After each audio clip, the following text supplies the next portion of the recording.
We're here. Good morning. Hello. We didn't really do any announcements anywhere, so I don't know if anyone's going to be here right away. It looks like no one was waiting for us, but that's all right. Sherry is taking care of some last-minute technical productions. Technical background, getting stuff ready for our show. And we've got a little bit of a change of plans. I know the title says St. Iad, Bricc, and St. Nicholas. We will be including St. Nicholas. But this week is such a heavy hitter week that we have to include St. Porphyrios and St. Cleopa. And so because both of them, their name day is today, which is December 2nd, 2025 in the new calendar. Today is their name day. So we're going to be sharing their lives. And hello, there's Marcus. Hello, Marcus. Thanks for joining us. And but yeah, so we'll be sharing their lives today, and we'll save St. Nicholas for last. And Sherry's gathering some other accessory videos that go along with St. Nicholas, sharing some of the European traditions around Christmas. Should be really fun. Since Sherry's not quite ready to go, we got a couple more joining us. Hello, thanks for coming. I was gone last week. I had a lot of stuff to do to get ready to go I was going out of town for Thanksgiving. And so we went to Colorado and visited my brother there. My sister came down from Seattle. Well, she came from Phoenix, her other house. And then my cousin came down from a nearby town, and we spent it together and had dinner actually at my dad's best friend's house. So that was enjoyable to see him and enjoyable to visit my family. We had a good time. So we get along. My family and I get along pretty well with my family. If you can imagine, I actually get louder, even louder. I get way louder because my brother and I, especially if we've had a drink or two, we break noise ordinances. Let's put it that way. So anyway, we had a good time. Had a lot of fun. But we're back. We're back in the swing of things here. And let's see. Oh, yeah. I was going to pull up our prayer. I guess I can start with that. Okay. It's going to take. I'm here. Oh, you're here. Hello. There we go. Marcus.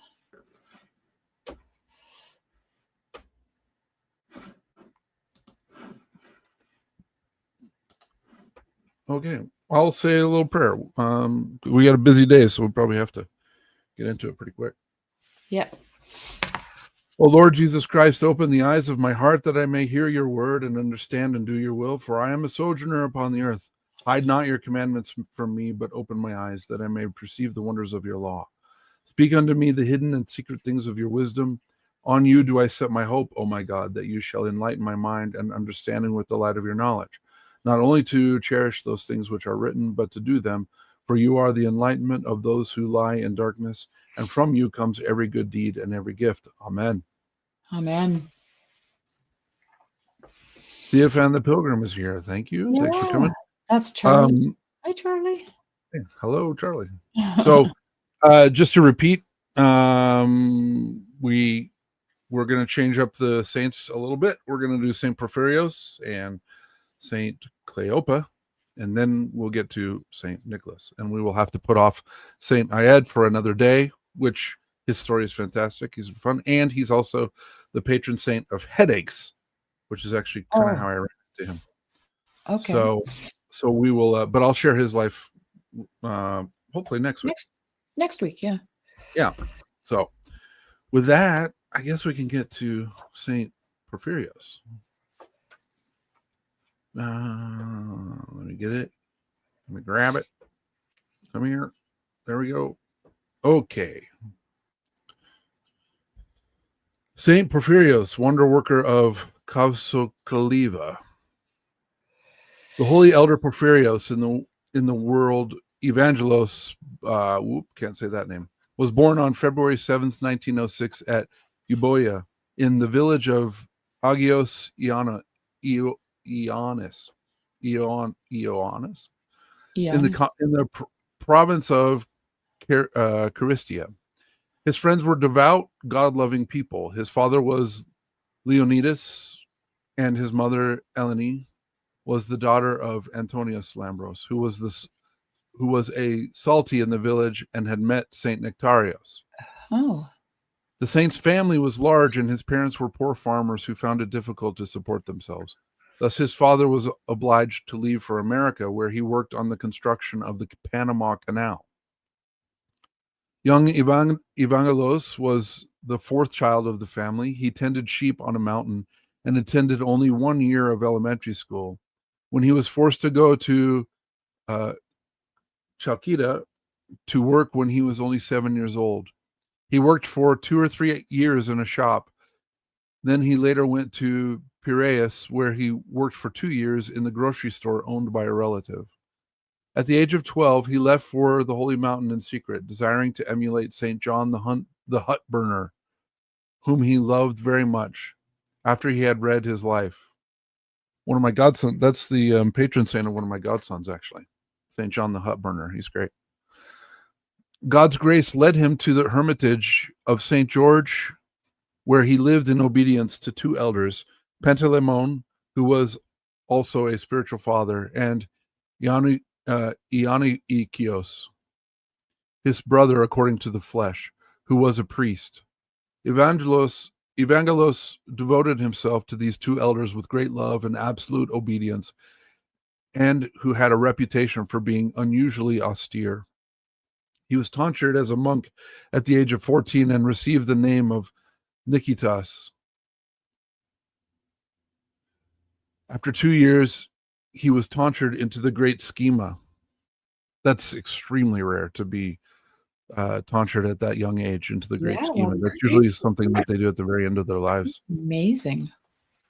A little later, God granted him the gift of clairvoyance. At the age of 19, the elder became seriously ill, which forced him to leave the Holy Mountain. Then he returned to Euboea, where he lived in the monastery of St. Charalambos at Lucca.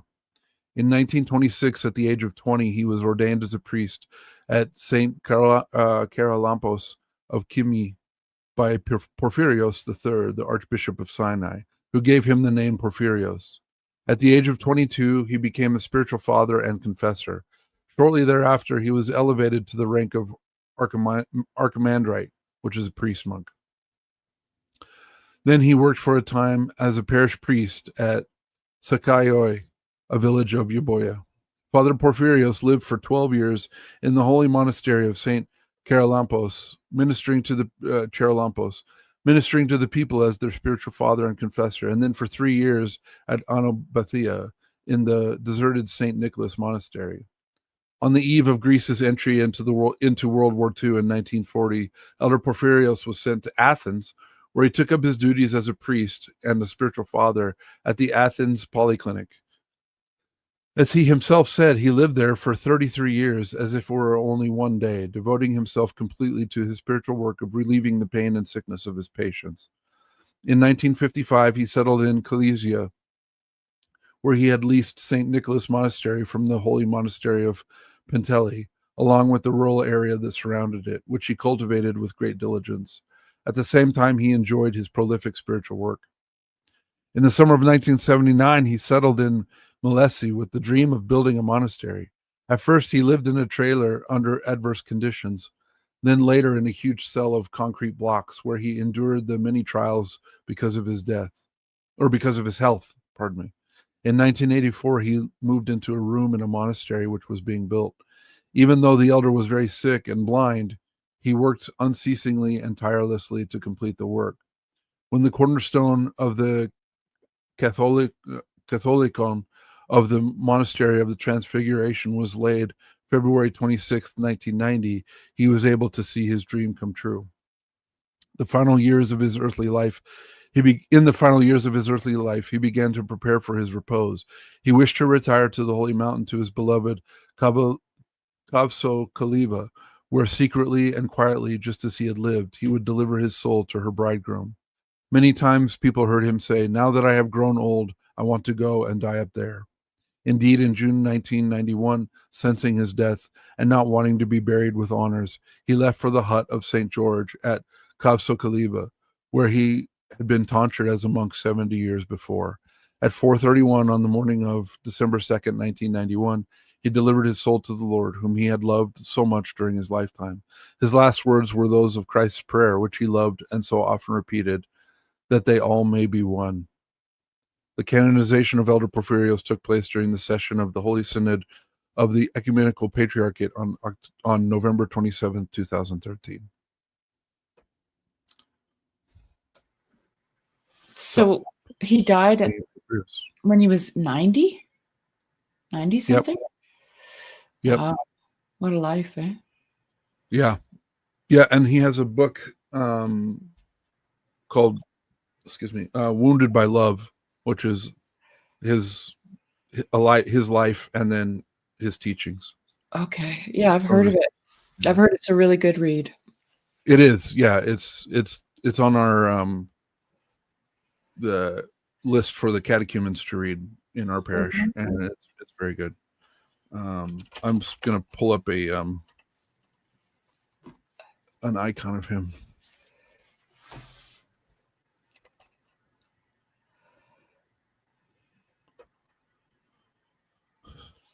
I actually have this icon on my desk. I had a friend who gave me this icon. So Saint Porphyrios is also the patron saint of technology. So for those of us who are stuck working behind a computer, Saint Porphyrios is a good saint to pray to. He will help your soul not get trapped in the crystals of your computer screen. So you don't get dissolved into the nature. Yes. Not absorbed into the Gnostic fairyland that you are staring into all day long. I just the other day watched Jumanji, the first, the original with Robin Williams. Yeah. And that scene where he gets sucked into the board game. Yeah. As a boy. That's what Saint Porphyrios is going to help you with if you're stuck behind a screen or in front of a screen. Well, and sucked into the board game. No, I'm actually working on a presentation for our parish. It's just for the men's group about how a computer is basically a portal to fairyland, especially the internet. The internet is a portal to fairyland, right? Where you lose track of time and everything's upside down and everything's bright and shiny and attractive, and it's full on enchantment, right? It's enchantment. So, but in the worst way, right? What's that? In the worst way, or in the best? Well, I don't know. I mean, enchantment. I guess enchantment is enchantment. But yeah, you can be taken into some dark places on the internet. That's for sure. Yeah. So it's kind of. I just wanted to, I'm going to tell some fairy stories and then relate them to help people understand that these stories are very relevant. If you understand that looking at a computer screen is being enchanted, you can be pulled into fairyland very easily if you're not careful, if you're not paying attention. I've spent many, I don't know, you could say probably years of my life enchanted by, well, I mean, staring into the fairyland enchantment machine. There's a lot of stories about mirrors. What's kind of interesting is, if I remember correctly, I think George MacDonald was one of the first fantasy writers. I mean, he's considered the grandfather of fantasy. To have his characters go into the mirror. And then C.S. Lewis kind of picked up on that theme when, I can't remember which book it is, but one of the characters is looking at that picture of the boat on the wall. Yeah. Goes into it. Yeah. It's kind of weird to think that that never happened in a story before. Like if you think about is it Snow White? Yeah, Snow White, Yeah, where right. Yeah, the evil queen just looks in the mirror and somebody looks back at her, somebody else, right. But George had his characters go into the mirror, which is a kind of well, I'm not going to say because I'm not even sure, but yeah, maybe you can say what you think of that. Yeah, no, I agree. I think it's well, Jonathan Pageau has done a good job too of kind of pulling like with Snow White. His rendition of Snow White is definitely pointing at the black mirror on the wall and pointing at our phones being that black mirror that basically, an AI is a version of that too, where these LLMs are oh yeah, Alice going through the looking glass. But you have to remember, I just have to throw this in here, that George MacDonald was Lewis Carroll's friend. Lewis Carroll had George MacDonald read that story to his children to find out if it was a good story or not before it was ever published. Mm-hmm. Well, all the good ideas are lifted. They were a couple of wingnuts. Like, we think we're nerds. I can just imagine George MacDonald and Lewis Carroll hanging out together.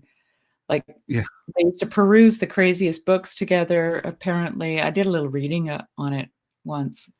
Interesting. So, yeah. Mm-hmm. So anyway, yeah, I was. I don't know how we got into that, but sorry. No, I don't. I got distracted by the comments. Yeah, no, it's all good. Yeah,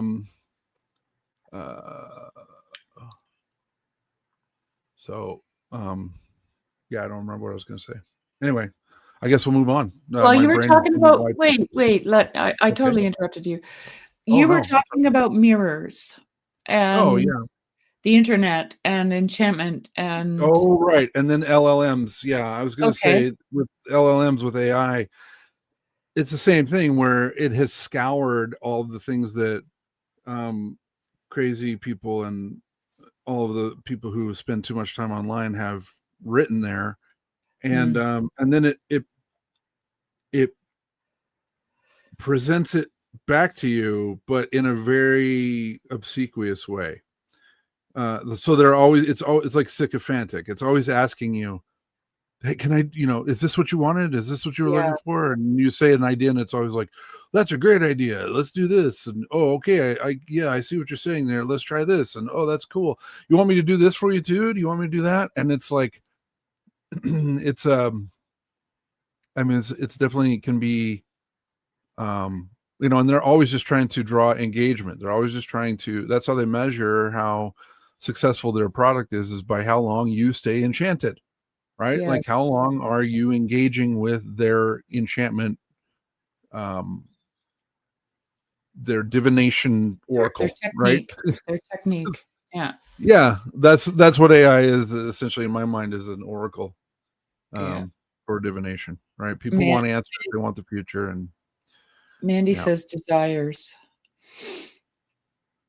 Yeah. So AI manifests that back to us and gives us everything. So you're doing a presentation, slightly distorted form, right? So yeah, you're going to do a presentation on this. Yeah. Yeah, it's kind of in homage to Martin Shaw. I'm trying to put together, I'm gathering like 2 or 3 fairy stories that I want to share with the men's group, and then, do the stupid modern left brain thing of actually kind of helping them understand that we are exposed to fairyland all the time, and that we live with these we do have an enchanted forest in our computer screen, and it's easy to get drawn into it and to lose years and then come out of it and be like, what happened? Yeah. Right. And that's kind of another element of fairy stories is the loss of time. And you're drawn in by a story, you're drawn in usually by music, There's usually someone who's playing a flute or a song. You see that in the beginning of Narnia, right? Yeah. With Pan, and he pulls out the flute, and she doesn't know how long she's been there, right? Yeah. Yeah. And then she kind of comes to herself and like, whoa, what happened? We find the same thing with, engagement on the internet. At least I do, and video games. It can be easy to be kind of just riding the doom scrolling wave, and then you look up and it's been 2 hours. Mm-hmm. So do cat videos qualify as fairyland? Yeah, this is the thing, right? It's not all dark. Like enchantment it's holding your attention. It's drawing you away from your life. I don't think there's anything wrong with some amount of entertainment and some amount of relaxation, but for many of us, it goes way beyond that, right? It's not just resting at the end of the day. It's something that's more compulsive and more enchanting. Well, hopefully this is something good on the internet, what we're doing here.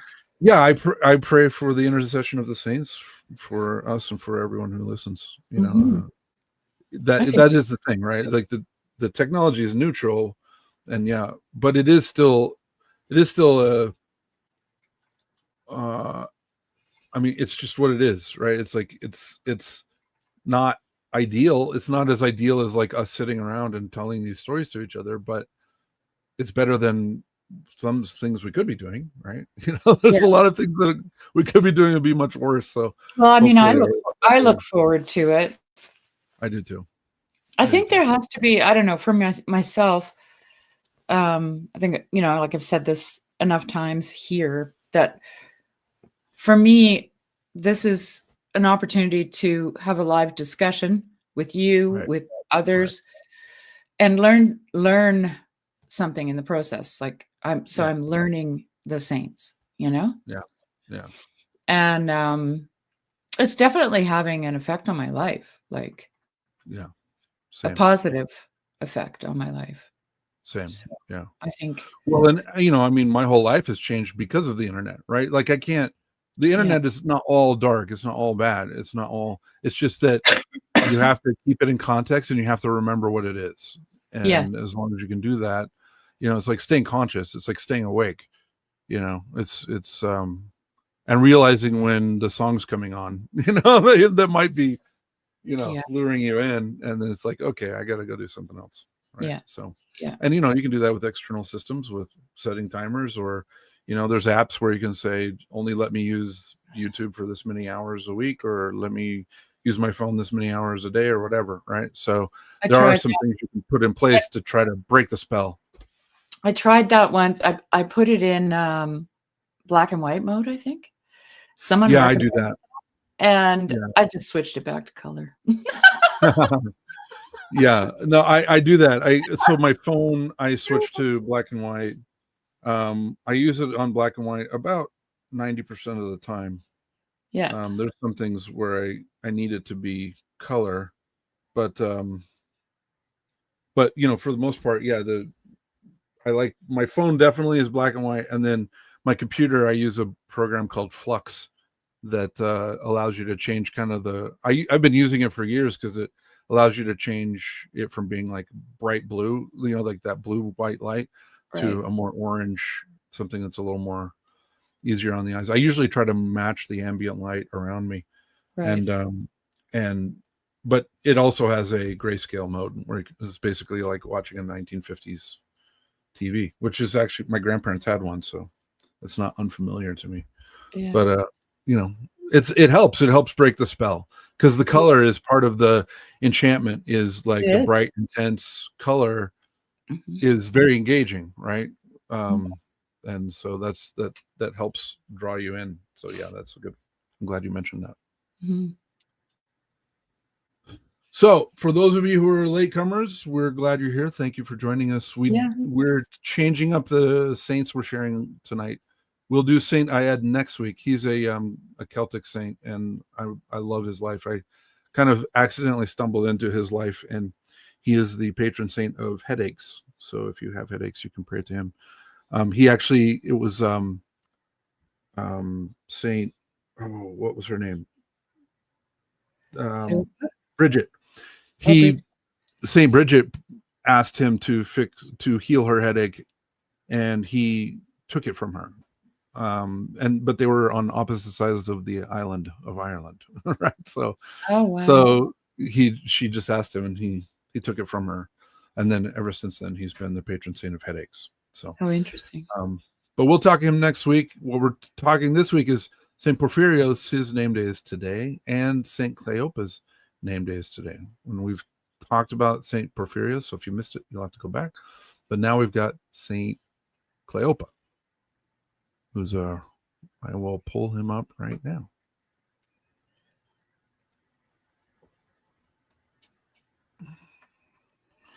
Saint Cleopa of Romania.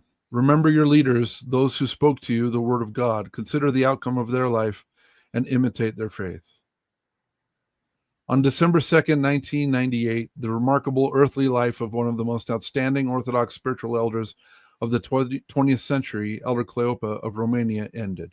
While over 10,000 people gathered for his funeral at the Sihastria Monastery in the Carpathian Mountains of northeastern Romania, the news of his death traveled around the world. Even such secular outlets as the New York Times carried a notice of his death, and even the local newspaper in faraway Salinas, Kansas, carried the story, Romanian holy man dies. Elder Cleopa was born Constantine Ilie from a very young age was uninterested in matters of this world, but those of heaven.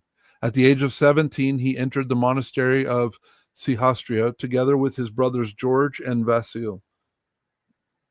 There he was assigned the obedience daily task of caring for the monastery's flock of sheep. Brother Constantine's university was the Carpathian Mountains, where he spent a total of 15 years caring for sheep.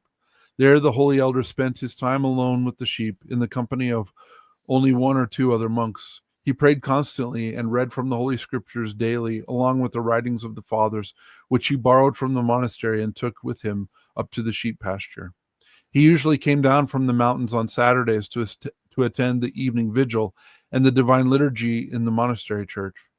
In 1937, after 6 years in the monastic life, Brother Constantine was tonsured into the monastic life and given the name Cleopa.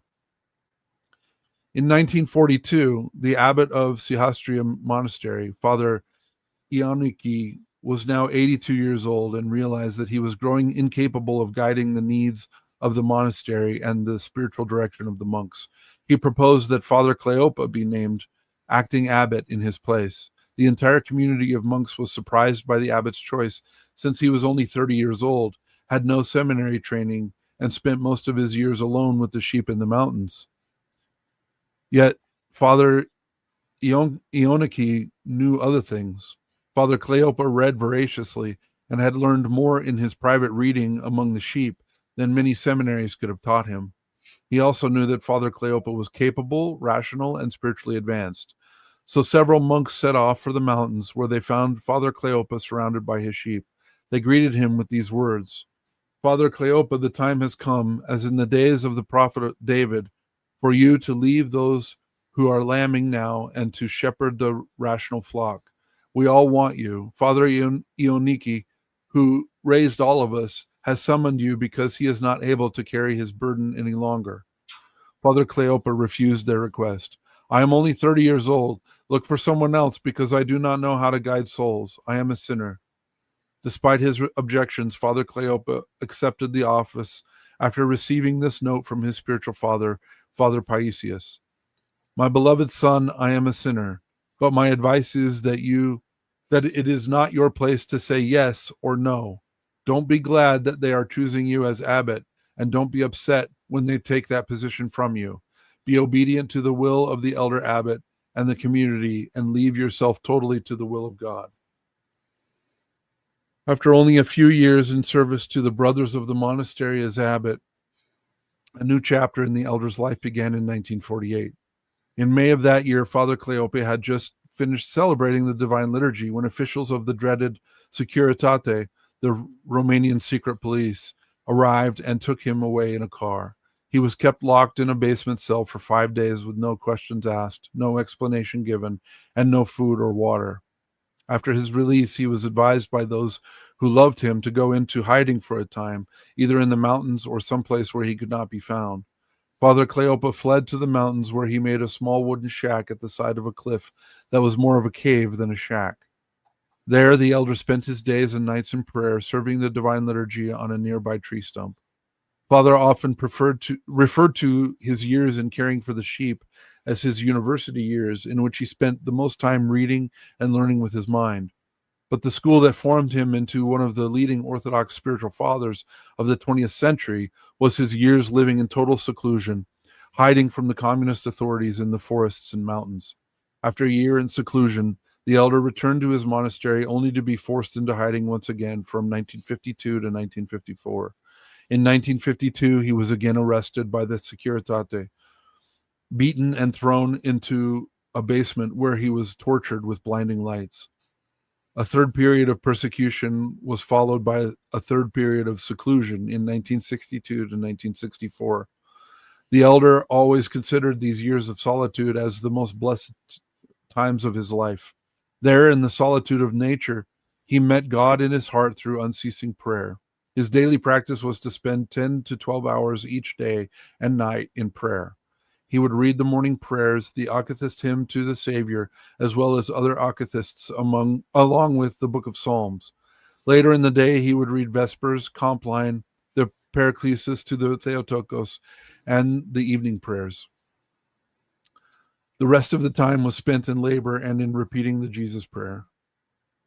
With his return after living as a hermit, the fame of Father Cleopa as a spiritual father began to spread throughout Romania. He was called to oversee the spiritual renewal of several other monasteries. He became the spiritual father of bishops and metropolitans and was blessed to be visited by His Holiness, our Patriarch Bartholomew of Constantinople, accompanied by His Holiness Patriarch Teosist of Romania. Father Cleopa fell asleep in the Lord in 1998, having predicted the time of his death. A few weeks before his death, he told one of the monks, "My days are numbered and can be counted on your fingers. Soon you will be singing eternal memory for me. Please remember me in your prayer." Father Roman Braga of blessed memory, the spiritual father of the Dormition Monastery in Michigan, summed up the life of the holy elder with these words: "It is impossible to separate Father Cleopa from the Carpathian forests and mountains. He was a spiritual father to the simple village people of the mountains and was imbued with their character just as he was united with the very setting in which he lived, with the birds and wild animals. Since I was a disciple and admirer of this great Carpathian spiritual father, God granted me to visit his cell. It contained a writing table, a very clean and well-made bed that he rarely touched during his life, and a sheepskin vest on a hanger. This was the room in which he knelt, read, prayed, and slept." How was it possible that a simple monk with little or no education, who spent most of his time first with sheep as a shepherd and then many years living alone in the wilderness, became one of the most venerated spiritual elders of modern times? The secret is really no secret at all. It is the same truth we find in many of the lives of the saints. Father Cleopa was marinated in prayer and the Holy Scriptures. To marinate meat or food means to allow it to sit in the liquid in order for it to penetrate and flood the meat with the flavor and essence of the liquid. While we in our American world are marinated in television, the internet, and all kinds of worldly diversions, Father Cleopa's spirit was filled with the Spirit of God, so much so that all of Romanian society was affected, and even the New York Times took notice. This is why it is so vitally important for all of us to spend daily time in prayer and reading Holy Scripture. This is why your priest encourages you to attend the Divine Liturgy every week, along with Vespers and other services. While we value intelligence, education, college degrees, cars, clothes, and homes, the life of the elder shows us the value of seeking the one thing needful, to sit at the Lord's feet, as did Mary, the sister of Lazarus. May we have the prayers of Saint Cleopa.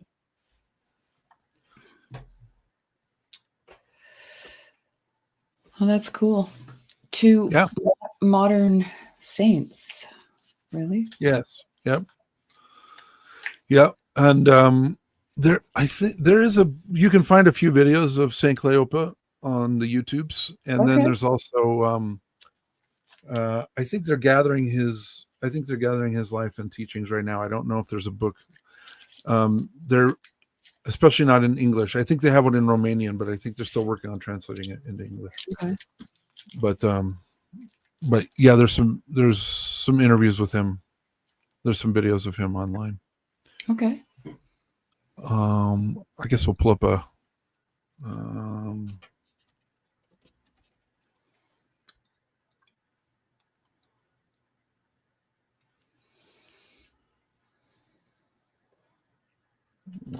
oh, there we go. Let me share. I have an icon of Saint Cleopa.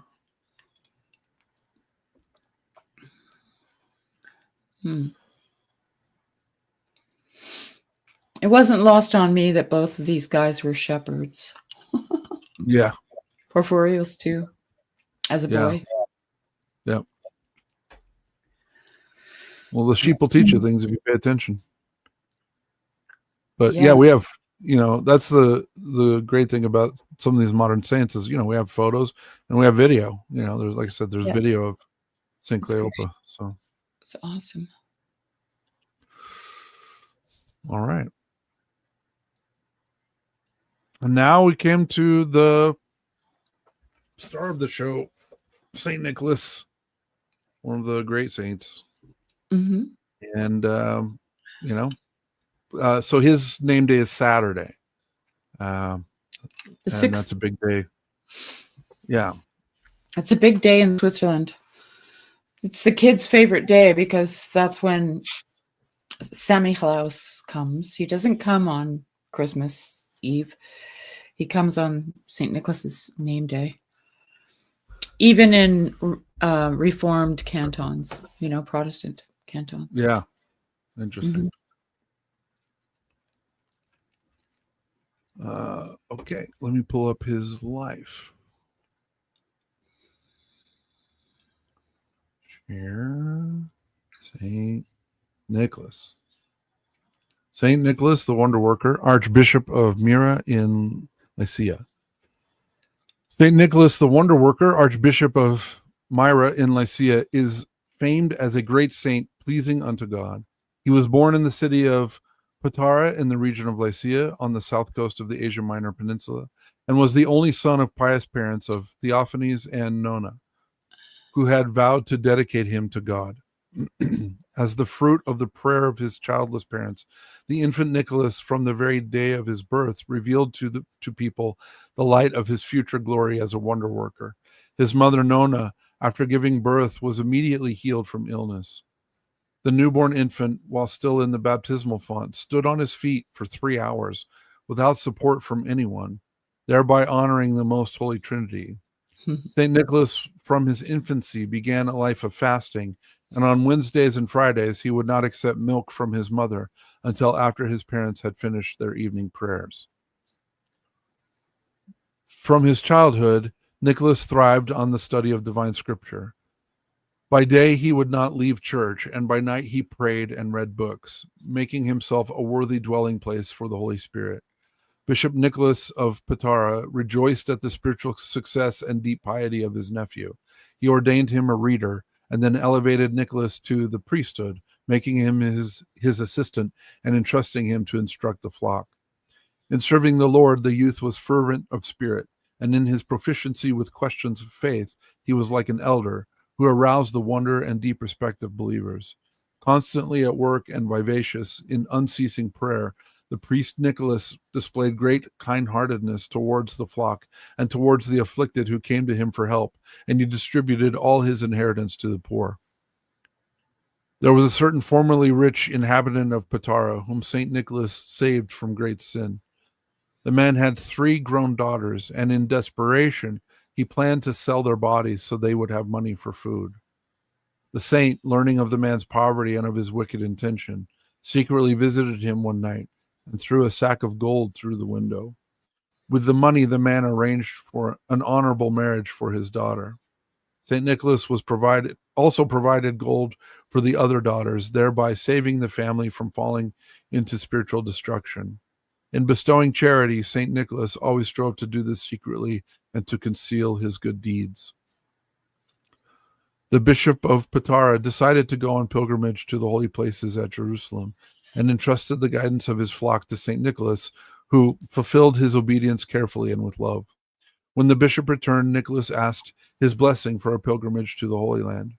Along the way, the saint predicted a storm would arise and threaten the ship. St. Nicholas saw the devil get on the ship, intending to sink it and kill all the passengers. At the entreaty of the despairing pilgrims, he calmed the waves of the sea by his prayers. Through his prayer, a certain sailor of the ship who had fallen from the mast and was mortally injured was also restored to health. I'm also going to pause here and say that St. Nicholas is still considered a patron saint of sailors. And like you said, not just, so a lot of sailors, not just Orthodox sailors, but a lot of sailors still pray to St. Nicholas before they go on trips. When he reached the ancient city of Jerusalem and came to Golgotha, St. Nicholas gave thanks to the Savior. He went to all the holy places, worshiping at each one. One night on Mount Zion, the closed doors of the church opened by themselves for the great pilgrim. Going around the holy places connected with the earthly service of the Son of God, St. Nicholas decided to withdraw into the desert, but he was stopped by a divine voice urging him to return to his native country. He returned to Lycia, and yearning for the life of quietude, the saint entered into the brotherhood of a monastery named Holy Zion, which had been founded by his uncle. But the Lord again indicated another path for him. Nicholas, this is not the vineyard where you shall bear fruit for me. Return to the world and glorify my name there.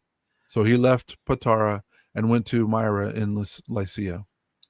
Upon the death of Archbishop John, Nicholas was chosen as Bishop of Myra, after one of the bishops of the council said that a new archbishop should be revealed by God, not chosen by men. One of the elder bishops had a vision of a radiant man who told him that the one who came to the church that night and was first to enter should be made archbishop. He would be named Nicholas. The bishop went to the church at night to await Nicholas. The saint, always the first to arrive at church, was stopped by the bishop. "What is your name, child?" he asked. God's chosen one replied, "My name is Nicholas, master, and I am your servant." After his consecration as archbishop, St. Nicholas remained a great ascetic, appearing to his flock as an image of gentleness, kindness, and love for people. This was particularly precious for the Lycian church during the persecution of Christians under the Emperor Diocletian. Bishop Nicholas, locked up in prison together with other Christians for refusing to worship idols, sustained them and exhorted them to endure the fetters, punishment, and torture. The Lord preserved him unharmed. Upon the accession of St. Constantine as emperor, St. Nicholas was restored to his flock, which joyfully received their guide and intercessor. Despite his great gentleness of spirit and purity of heart, St. Nicholas was a zealous and ardent warrior of the Church of Christ. Fighting evil spirits, the saint made the rounds of the pagan temples and shrines in the city of Myra and its surroundings, shattering the idols and turning the temples to dust. In the year 325, St. Nicholas was a participant in the First Ecumenical Council. This council proclaimed the Nicene symbol of faith, and he stood up against the heretic Arius with the likes of St. Sylvester, the Bishop of Rome, Alexander of Alexandria, Spiridon of Trimithontos, and other fathers of the council. St. Nicholas, fired with zeal for the Lord, assailed the heretic Arius with his words and also struck him upon the face. For this reason, he was deprived of the emblems of his episcopal rank and placed under guard. But several of the Holy Fathers had the same vision, seeing the Lord himself and the Mother of God returning to him the gospel and omiphorion. The fathers of the council agreed that the audacity of the saint was pleasing to God and restored the saint to the office of bishop. Having returned to his own diocese, the saint brought it peace and blessings, sowing the word of truth, uprooting heresy, nourishing his flock with sound doctrine, and also providing food for their bodies. The face of St. Nicholas resembled that of an angel, resplendent with divine grace. A brilliant ray shone from his face, like that which shone from the face of Moses, so that those who looked at him were astonished. Whoever was oppressed by some affliction or passion of the soul had only to behold the saint, and his sorrow was eased at once. As for those who conversed with him, they soon found themselves advancing on the path of virtue. Not only were the faithful moved to compassion, but unbelievers as well, and they directed their steps on the path of salvation when they heard him speak. The evil of unbelief, which had been implanted in their hearts since childhood, was uprooted, and in its place the word of truth was sown. Even during his life, the saint worked many miracles. One of the greatest was the deliverance from death of 3 men unjustly condemned by the governor, who had been bribed. The saint boldly went up to the executioner and took his sword, already suspended over the heads of the condemned. The governor, denounced by St. Nicholas for his wrongdoing, repented and begged for forgiveness. Witnessing this remarkable event were 3 military officers who were sent to Phrygia by the Emperor Constantine to put down a rebellion. They did not suspect that soon they would also be compelled to seek the intercession of St. Nicholas. Evil men slandered them before the emperor, and the officers were sentenced to death. Appearing to St. Constantine in a dream, St. Nicholas called on him to overturn the unjust sentence of the military officers. He worked many other miracles and struggled many long years at his labor. Through the prayers of the saints, the city of Myra was rescued from a terrible famine. He appeared to a certain Italian merchant and left him 3 gold pieces as a pledge of payment. He requested him to sail to Myra and deliver grain there. More than once, the saint saved those drowning in the sea and provided release from captivity and imprisonment. Having reached old age, St. Nicholas peacefully fell asleep in the Lord. His venerable relics were preserved incorrupt in the local cathedral church and flowed with curative myrrh, from which many received healing. In the year 1087, his relics were transferred to the Italian city of Bricc, where they rest even now. The name of this great saint of God, the hierarch and wonder worker Nicholas, a speedy helper and suppliant for all hastening to him, is famed in every corner of the earth, in many lands and among many peoples. In Russia, there are a multitude of cathedrals, monasteries, and churches consecrated in his name. There is perhaps not a single city without a church dedicated to him. The first Russian Christian prince, Askold, was baptized in 866 by Patriarch Photius with the name Nicholas. Over the grave of Askold, St. Olga built the first temple of St. Nicholas in the Russian church at Kiev. Primary cathedrals were dedicated to St. Nicholas as at Izborsk, Ostrov, Mosaisk, and Zereysk. At Novgorod the Great, one of the main churches of the city, the Nikolo Dvorzhenk Church later became a cathedral. Famed and venerable churches and monasteries dedicated to St. Nicholas are found at Kiev, Smolensk, lots of cities. Dozens. I won't go through all these. I won't torture all of you with my poor pronunciation. But one of the chief towers of the Kremlin was named Nikolsk. Yeah. Many of the churches devoted to the saint were those established at market squares by Russian merchants, seafarers, and those who traveled by land, venerating the wonder worker Nicholas as a protector of all those journeying on dry land and sea. They sometimes received the name among the people of Nicholas Soaked.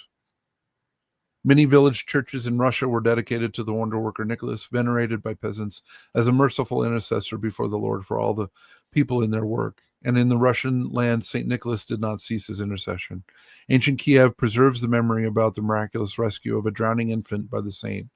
The great wonder worker, hearing the grief-filled prayers of the parents for the loss of their only child, took the infant from the waters, revived him, and placed him in the choir loft of the Church of Holy Wisdom, Hagia Sophia, before his wonder-working icon. In the morning, the infant was found safe by his thrilled parents, praising St. Nicholas the wonder worker. Many wonder-working icons of St. Nicholas appeared in Russia and came also from other lands. There is the ancient Byzantine embroidered image of the saint brought to Moscow from Novgorod, and the large icon painted in the 13th century by a Novgorod master. St. Nicholas is the patron of travelers, and we pray to him for deliverance from floods, poverty, or any misfortunes. He has promised to help those who remember his parents, Theophanes and Nona. St. Nicholas is commemorated on May 9th, the transfer of his relics, and on July 29th, his nativity. Oh. In Italy, the relics of, he has 3 name days.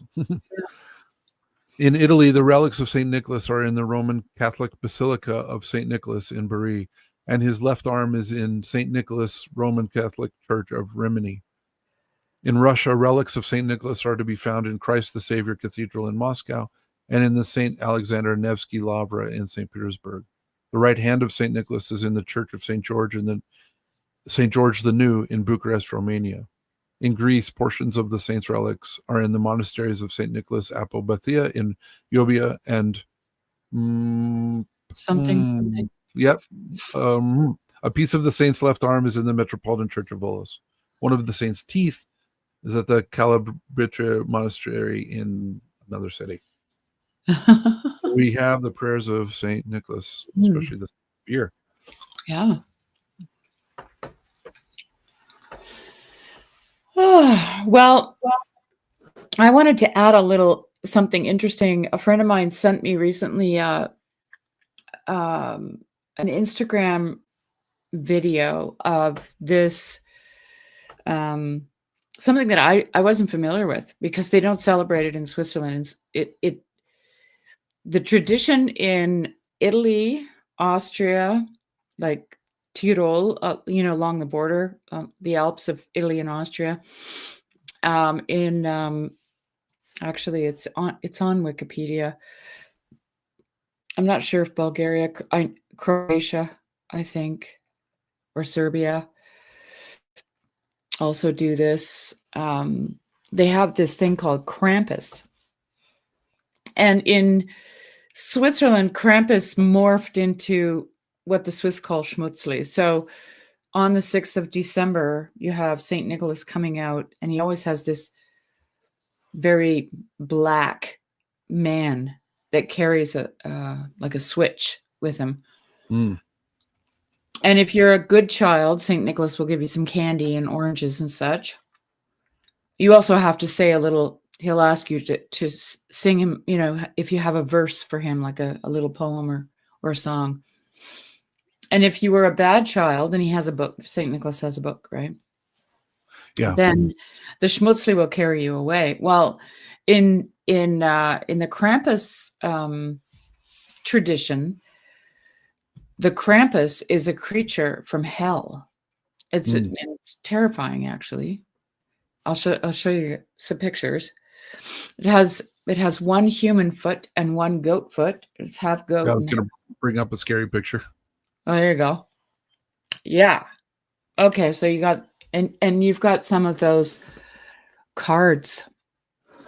Maybe you could just these are Krampus cards here.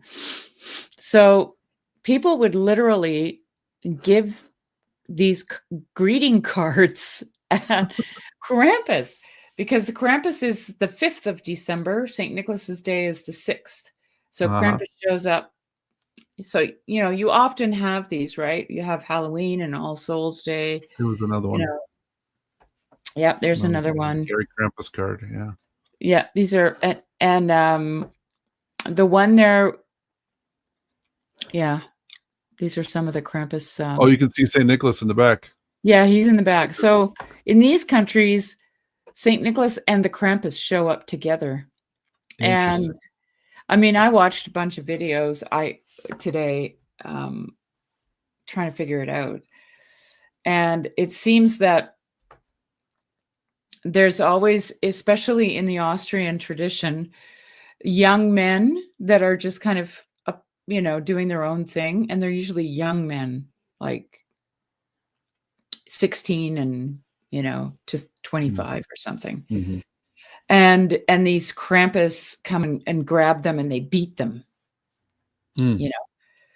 So there were a number of little films that people were making about this, where some young guys out there chopping wood and all of a sudden these demons show up and they grab him and they tear his clothes off and they beat him. And, so it's some kind of, it's also mixed up with some kind of like initiation. Yeah. These young men. And it's not, a lot of people think that it's tied to pagan ritual, but it is historically, they don't think it is actually. It's very, much part of the tradition. But I was going to see if I could share a video. I don't want to play it. All these videos have music with them. So I'll just... Maybe we can just turn down the volume. Yeah, I can turn the volume. Yeah. I'll turn down the volume and that helps. We'll see here. Okay, where's the volume here? So can you see it? Yep. Okay. Can you make it full screen? Oh yeah. Sorry. Whoops. There we go. This is a little town in Austria somewhere. Whoa. Riding in on the tractor.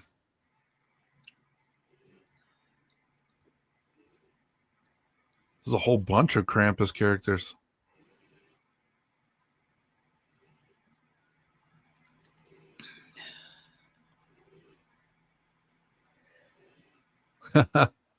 Wow. Who are the two guys with baskets? I'm not sure. Every area has their own tradition around this, but look at that. Isn't that terrifying? That's wild. Yeah. That's wild. Isn't that crazy? Wow. You know, the weather is crazy too. Like, I love that these guys are doing it regardless, right? Oh, yeah. I think that's the best.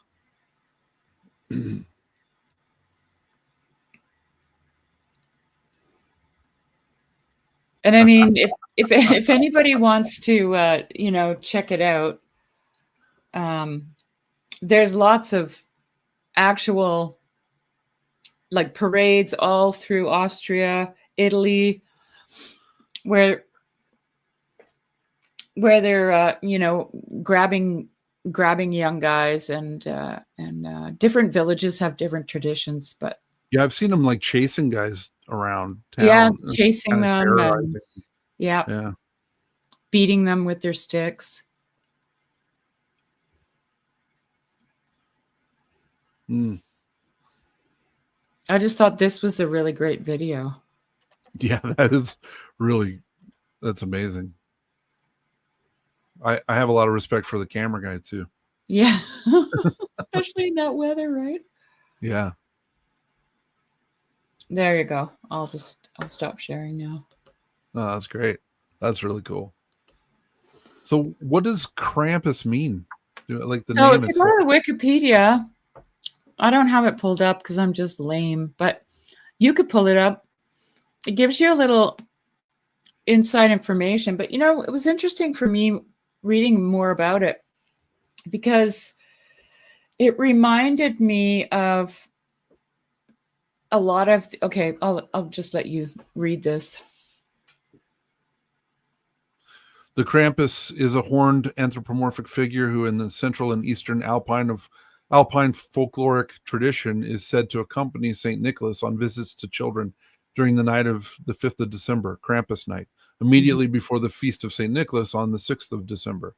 In this tradition, St. Nicholas rewards well-behaved children with small gifts, while Krampus punishes badly behaved ones with birch rods. The origin of the figure is unclear. Some folklorists and anthropologists have postulated that it may have pre-Christian origins, although historians generally consider this unlikely, as it is not attested until the 16th century. Yeah.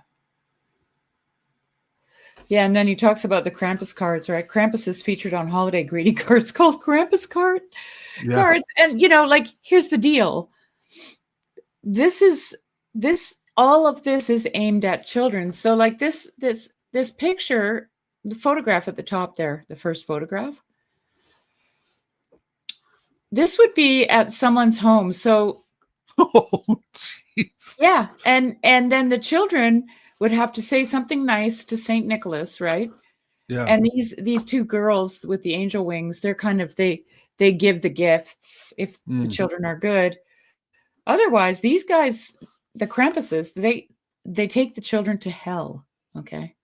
Wow. So talk about anti-fragility. Yeah, right? Yeah. I mean, our kids are scared to meet the Santa at the mall. Right. Imagine if these guys came into your house. Yeah, imagine this at the mall. Yeah. And yeah, so but I was going to say yeah, if you go back to the Wikipedia page, you'll see the countries of origin. So Germany, Czech Republic, Austria, Liechtenstein, Italy. Yeah. So it's kind of widespread, and I don't know why I never heard of it before. Yeah, I don't know. Yeah. Ooh. Yeah. And then they have these crazy parades. It's a thing. Like, look at that. Here's a Look at the Krampus greeting card. People now I want to send these next year. These are going to be my holiday gift card or greetings my holiday from, Christmas card. yeah, greetings from Krampus, it says at the top. With a big, long, scary tongue. Yeah. Oh, yeah, and you were saying he has 1 foot. He has one human foot and one goat foot. One goat foot, yeah. Yeah, and the like in Switzerland, they said it morphed into Schmutzli, but Schmutzli also carries sticks and rods and beats you with them, right? Yeah. So, and apparently they tried. I was reading today that Austria tried to ban it because it was too violent, you know, in this politically correct day and age. But oh yeah. evidently it's on the rise again. Like it kind of died out in modern times, but now it's on the rise again. Yeah, that's interesting. I'm not entirely surprised by that. Yeah. I think the old gods are waking up. I don't think they were. Pageau has a video on this. Oh, cool. Oh, I didn't know that. What I kept wanting to say was that, you know, in a lot of iconography, you'll see, along with angels, demons that are pulling on you, right? Yeah. And that's literally happening in these Krampus nights, you know? Right. Which video did I send you, Jeremy? Can you pull that one up maybe and we could watch it? Yeah. I don't remember which video I sent you. You sent me, it's called In the Alps, St. Nick Doesn't Travel Alone. Oh, maybe that's more of a documentary type thing. Might not be. It's only like 2 minutes long. Okay. I'll make it full screen. Man, he has a nice St. Nicholas outfit. Whoa! Krampus is coming to town.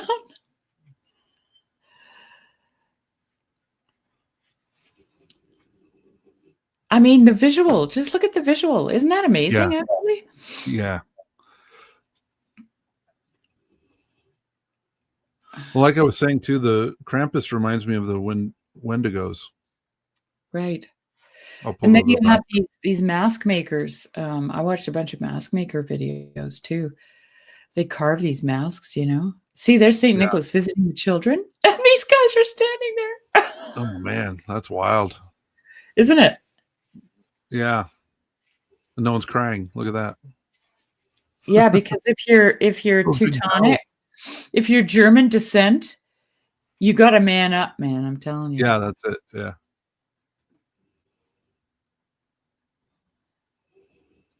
Mm-hmm. I really want one of these. Pretty cool. He's a Krampus. He says in the beginning that he's one of the oldest Krampuses in his town. I love those huge bells. Yeah. Those are great. And I mean, bell ringing is a very ancient way of scaring off the demonic too, right? Look at these kids. Oh, yeah. Also works on bears.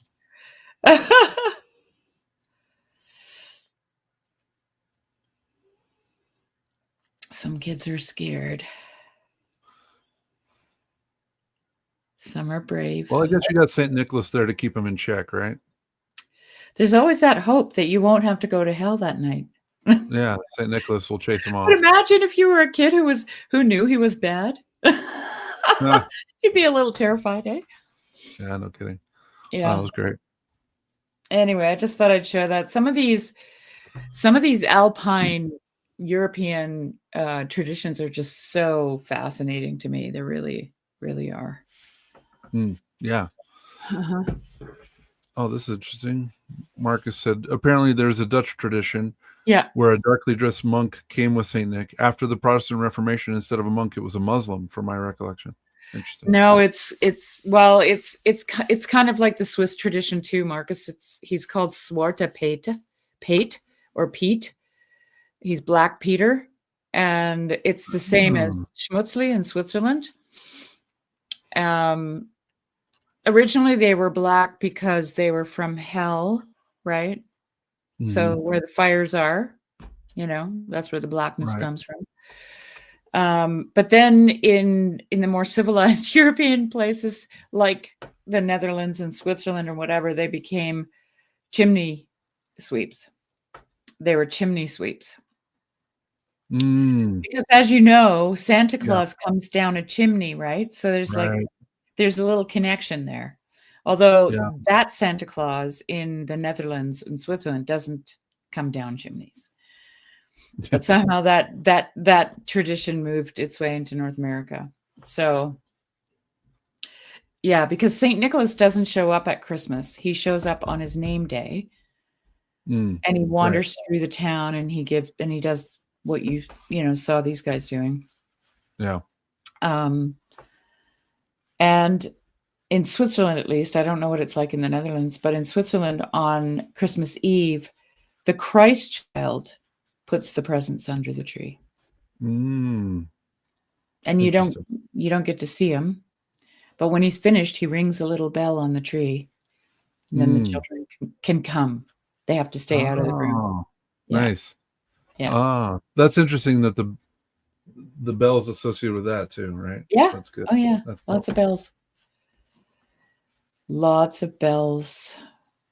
This we'll have to do I don't think we did Saint Lucia last year. I would like to do that.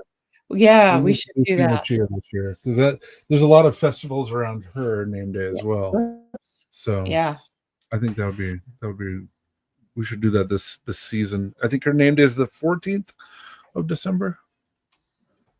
Yeah, there's such a, I don't know if anybody knows the channel. I'm trying to think of her name now. I think it's 13th.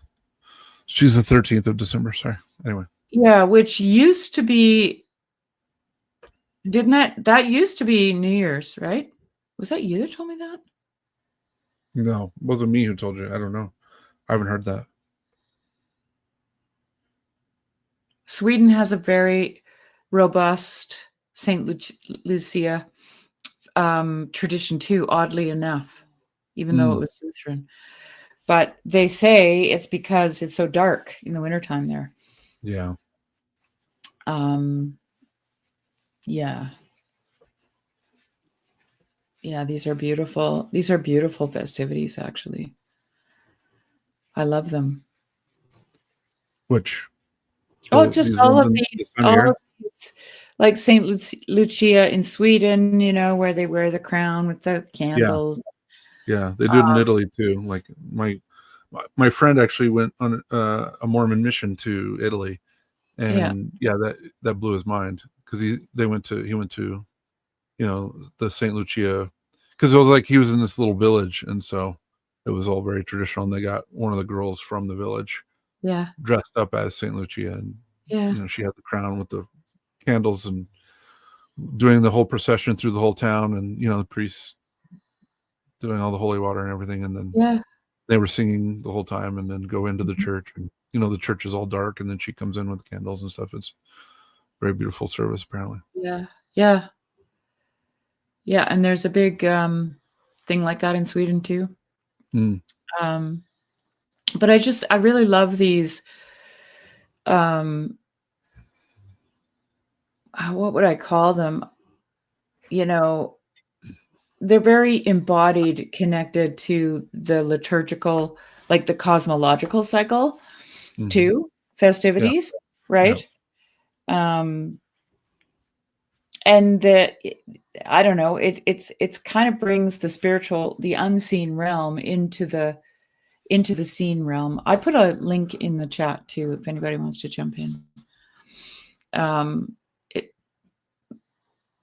It makes it manifest at certain times of the year, right? So, you get to see Saint Nicholas. There he is, wandering around with the demons, right? Which I thought was interesting when you were reading the story, because he was fighting demons too. So there's a history of Saint Nicholas being connected to demons. It mentioned that in the story or in the life of Saint Nicholas that you read. Yeah. Because I was thinking about the Krampus and wondering, well, where does this come from? And I could see hints of it in his story, in his life story. Yeah. Yeah. Well, and I like, it comes at this time of year where it is dark and and there's not a lot of light, and it's easy to fall into despair, and you're at an edge and you're wondering if you're going to make it through, and then to have Saint Nicholas there kind of commanding the Krampus, it's like he's keeping them at bay. Well, they're all behind him, but they work with him. Right. And there's a validity to that, right? There's a Book of Job thing going on right there. Yeah. Well, yeah, sure. Because they're like the opponent processing. Yeah. You can choose, right? And you get, at this one point every year, you get to see what you're choosing. Yeah. Between, Right. Yeah. I like it. I like it a lot. Mm-hmm. It's good. It's really good. Yeah. Yeah. We've got Rudolph the Red-Nosed Reindeer. Well, there is I can't remember the name of it now, but in North America, it came over from Europe. I can't remember. Because I was looking into this afternoon. Maybe it's in that Wikipedia article. Okay. If you go back to that, there's a version of this, but it's not quite as, wild. Bednelling, or it's like a boy ringing a bell or something like that. North American Krampus celebrations are a growing phenomenon. There you go. Yeah. Bosnia, Herzegovina, and Croatia Krampus.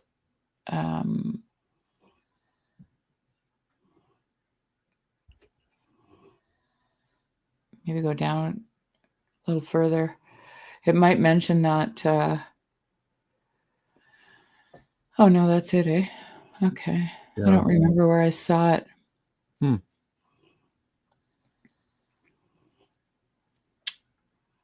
Wild stuff. Yeah, so the antlered wild man figures. That reminds me of, I was going to share the Wendigo for people who haven't heard of that. Let me Wendigo. Let me pull that up. Isn't that North American First Nations? Yeah. Wendigo?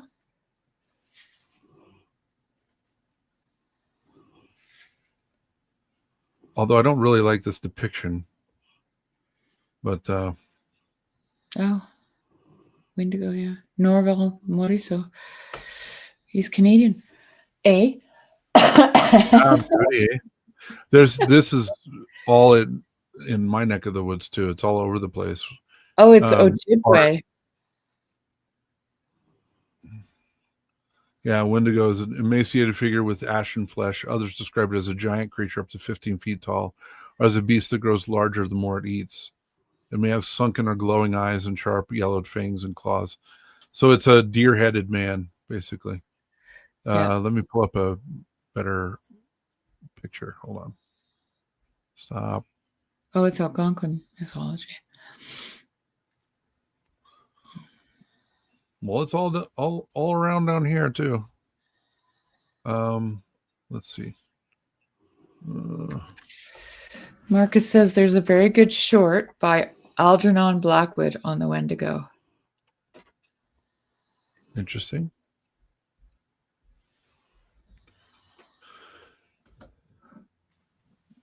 Yeah, this is kind of a share that. There we go.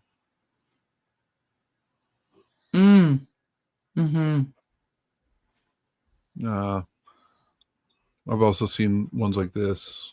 I mean, I've seen depictions like this. Yeah. But you know, I was looking for more. There was a lot of this art. So we went down to Mesa Verde like 4 or 5 weeks ago, and there was a lot of art of Wendigos down there. It was. Oh yeah. It was a little odd, honestly. But yeah, that's a well. Cool. They also, somewhere in my searchings, they were saying that because of the rise of paganism now, these things are becoming more interesting to people. Yeah. So. Yeah. Including the Krampus. The old gods are coming back. Yeah. Yeah. Yeah. Coming out of the forest. There's a lot of heavy metal Krampus videos on YouTube, let me tell you. Yeah. I believe that.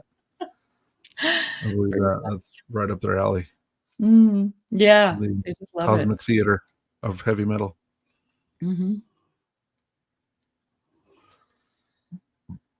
You wonder how long it takes for a tradition like that to, like, you think about North America not having these kinds of traditions, but if it was as old as Europe, maybe it would have its own something or other, like in another 1,000 years. What will the traditions in North America be like? Yeah. It's I had that. I actually asked the lady who wrote Thinking Orthodoxy. She did a Q&A with our parish one time, and I asked her, I said, if you think of Orthodoxy as wine, there are definitely vintages of wine. You have Greek Orthodox wine, and you have Russian Orthodox wine, Romanian, Serbian. I said, what do you think are the distinctive notes of American Orthodox wine? And she said, it's new wine, and it doesn't have any, it tastes terrible. She's like, it's new wine. It's not anything. Well, now you find yourself for a while. She said it has to seep in. It has to steep. The people have to steep in Orthodoxy, and Orthodoxy has to steep in the culture for it to kind of. Well, I think people are still asking, it's got to age in the barrel, What is American? I mean, when I was in high school, which was a number of years ago, I took a sociology course in my senior years, and we had to read what is Canadian? What does it mean to be Canadian? Yeah. And if you asked any of the classmates before we read the essays or talked about it, nobody knew. What's Canadian food? Nobody could, nobody could name anything. Heck yeah. Poutine. And but the French would say macaroni and cheese with ketchup in it. and fish and chips. No, shepherd's pie. Do you know how much shepherd's pie I ate in Canada? There's you guys have shepherd's pie though, American. Yeah, but it's I don't know. Maybe it was because I was in the East instead of in the West. It's not a big thing in the West, and so no, I ate so much shepherd's pie on my mission. So I'm funny. Well, I can tell you, my parents had a bakery, and we used to sell over to Michigan because we lived right in Sault Ste. Marie, right on the border. Sell over to Michigan and in Canada, and there is a dessert called butter tarts. in Canada that are not found in the United States. They're solely found in Canada, and they're like pecan pie, but without the nuts. Huh. What are they called? Butter tarts. And that's what my parents made. I used to by hand roll 200 dozen butter tarts my goodness. a day. Wow. Okay. Wow. Jeez. Yeah. While I was pregnant. Yeah, we can't use old wineskins. That's right. Yeah, that's another Canadian dessert, since you brought that up, that I love are Nanaimo bars. Oh my gosh, those are so good. I love those. I've tried making them. They're good. They're just a lot of work to make, but they're so good. Yeah. From Nanaimo. Those are always a hit. Like when I bring them to like potlucks, they fly off the plate. I bet. Yeah. Super sweet. Yeah. Yeah. So, we're still trying to figure out who we are culturally, let alone what does a North American Orthodox person look like? Well, some of it, I think, though, is like, I mean, you don't really know your own culture until you start traveling to some extent. And then your culture bumps up into other cultures and you're like, oh, I have a culture. There is an American culture. It's very different than this. Yes. So for me, at least, that really, I mean, I grew up with the patriotism and the founding fathers and the Constitution and pioneers, and I come from all that heritage. One of the things you'll find this interesting. One of the things that my Swiss relatives and friends and stuff that I had over there would often say to me about Americans is that they call you friend when they don't really mean it. Oh, yeah. Yeah. And that was like actually quite hurtful to people, because to call someone your friend, in Swiss, like if a Swiss person calls you their friend, like you are elevated to a position for the rest of your life. Right. And so when they would be being called, this is my friend, introductorily or whatever, they would think, and then they would come to realize that it was just a thing to say. It didn't mean anything. Mm-hmm. And they didn't know how to order that at all, actually. Some just grew, some people just grew hardened to Americans because they felt that they were shallow, that was kind of the thing. Yeah. Yeah.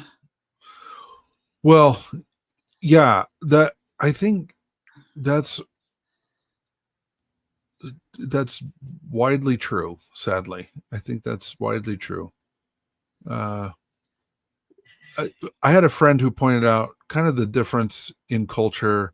Another way of looking at it is the difference between pioneers and peasants, right? Like the people who came to America were pioneers. They dropped everything. I was going to say that. They were transient. Right. And deracinated in a lot of ways, right? Mm-hmm. They lost their connections to the traditions of their lands and their people. And, people were dying of homesickness here. That was nostalgia. Like people were dying of nostalgia. Yeah. And the people who were left were, I mean, it has an effect on you. I mean, it's the same thing where families live far apart and they don't see each other anymore, and people just move wherever their job takes them, wherever their career takes them, and they don't really have a lot of thought of moving or being tied to a place. In America, I think that's has a lot of like second order effects that we don't really think about a lot, but that have it's devastating to our culture to just not be tied to a place. Yeah. Well, there's, as they would say in Swiss, Vor- und Nachteil, which means pros and cons about about calling someone your friend upon instant, like instantaneously. For the Swiss, it has a much more profound meaning, and it's not used so easily. But if you live in a place that is wild and crazy and lonely, and your neighbor is all you have, which is not how most people live in Europe. They have too many neighbors. Yeah. They can't, they'd rather not talk to their neighbors. Okay. Right. But in North America, you need your neighbors. And so, yeah, even though you might not spend a lot of time with them and tell them your deepest secret, they are your friend. So it's a different context, and place. Yes. Place makes that context relevant, Yeah. And so I would have to explain that to people. You shouldn't be so offended, because, you're not going to call your neighbor your friend in Switzerland. You never call your neighbor your friend,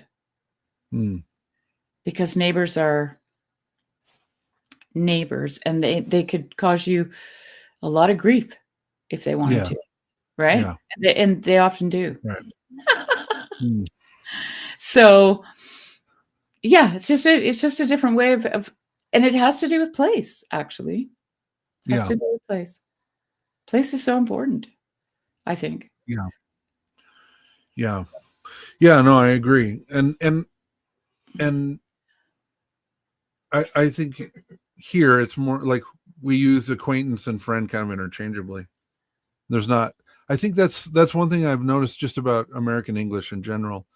And we've talked about this before, but like we've lost these gradients, right? Yes. We've smashed, it's basically like we've turned, it's like in going from hierarchies to egalitarian, we've done the same thing to our language, where we used to have these hierarchy of words, like I always use the example of fear and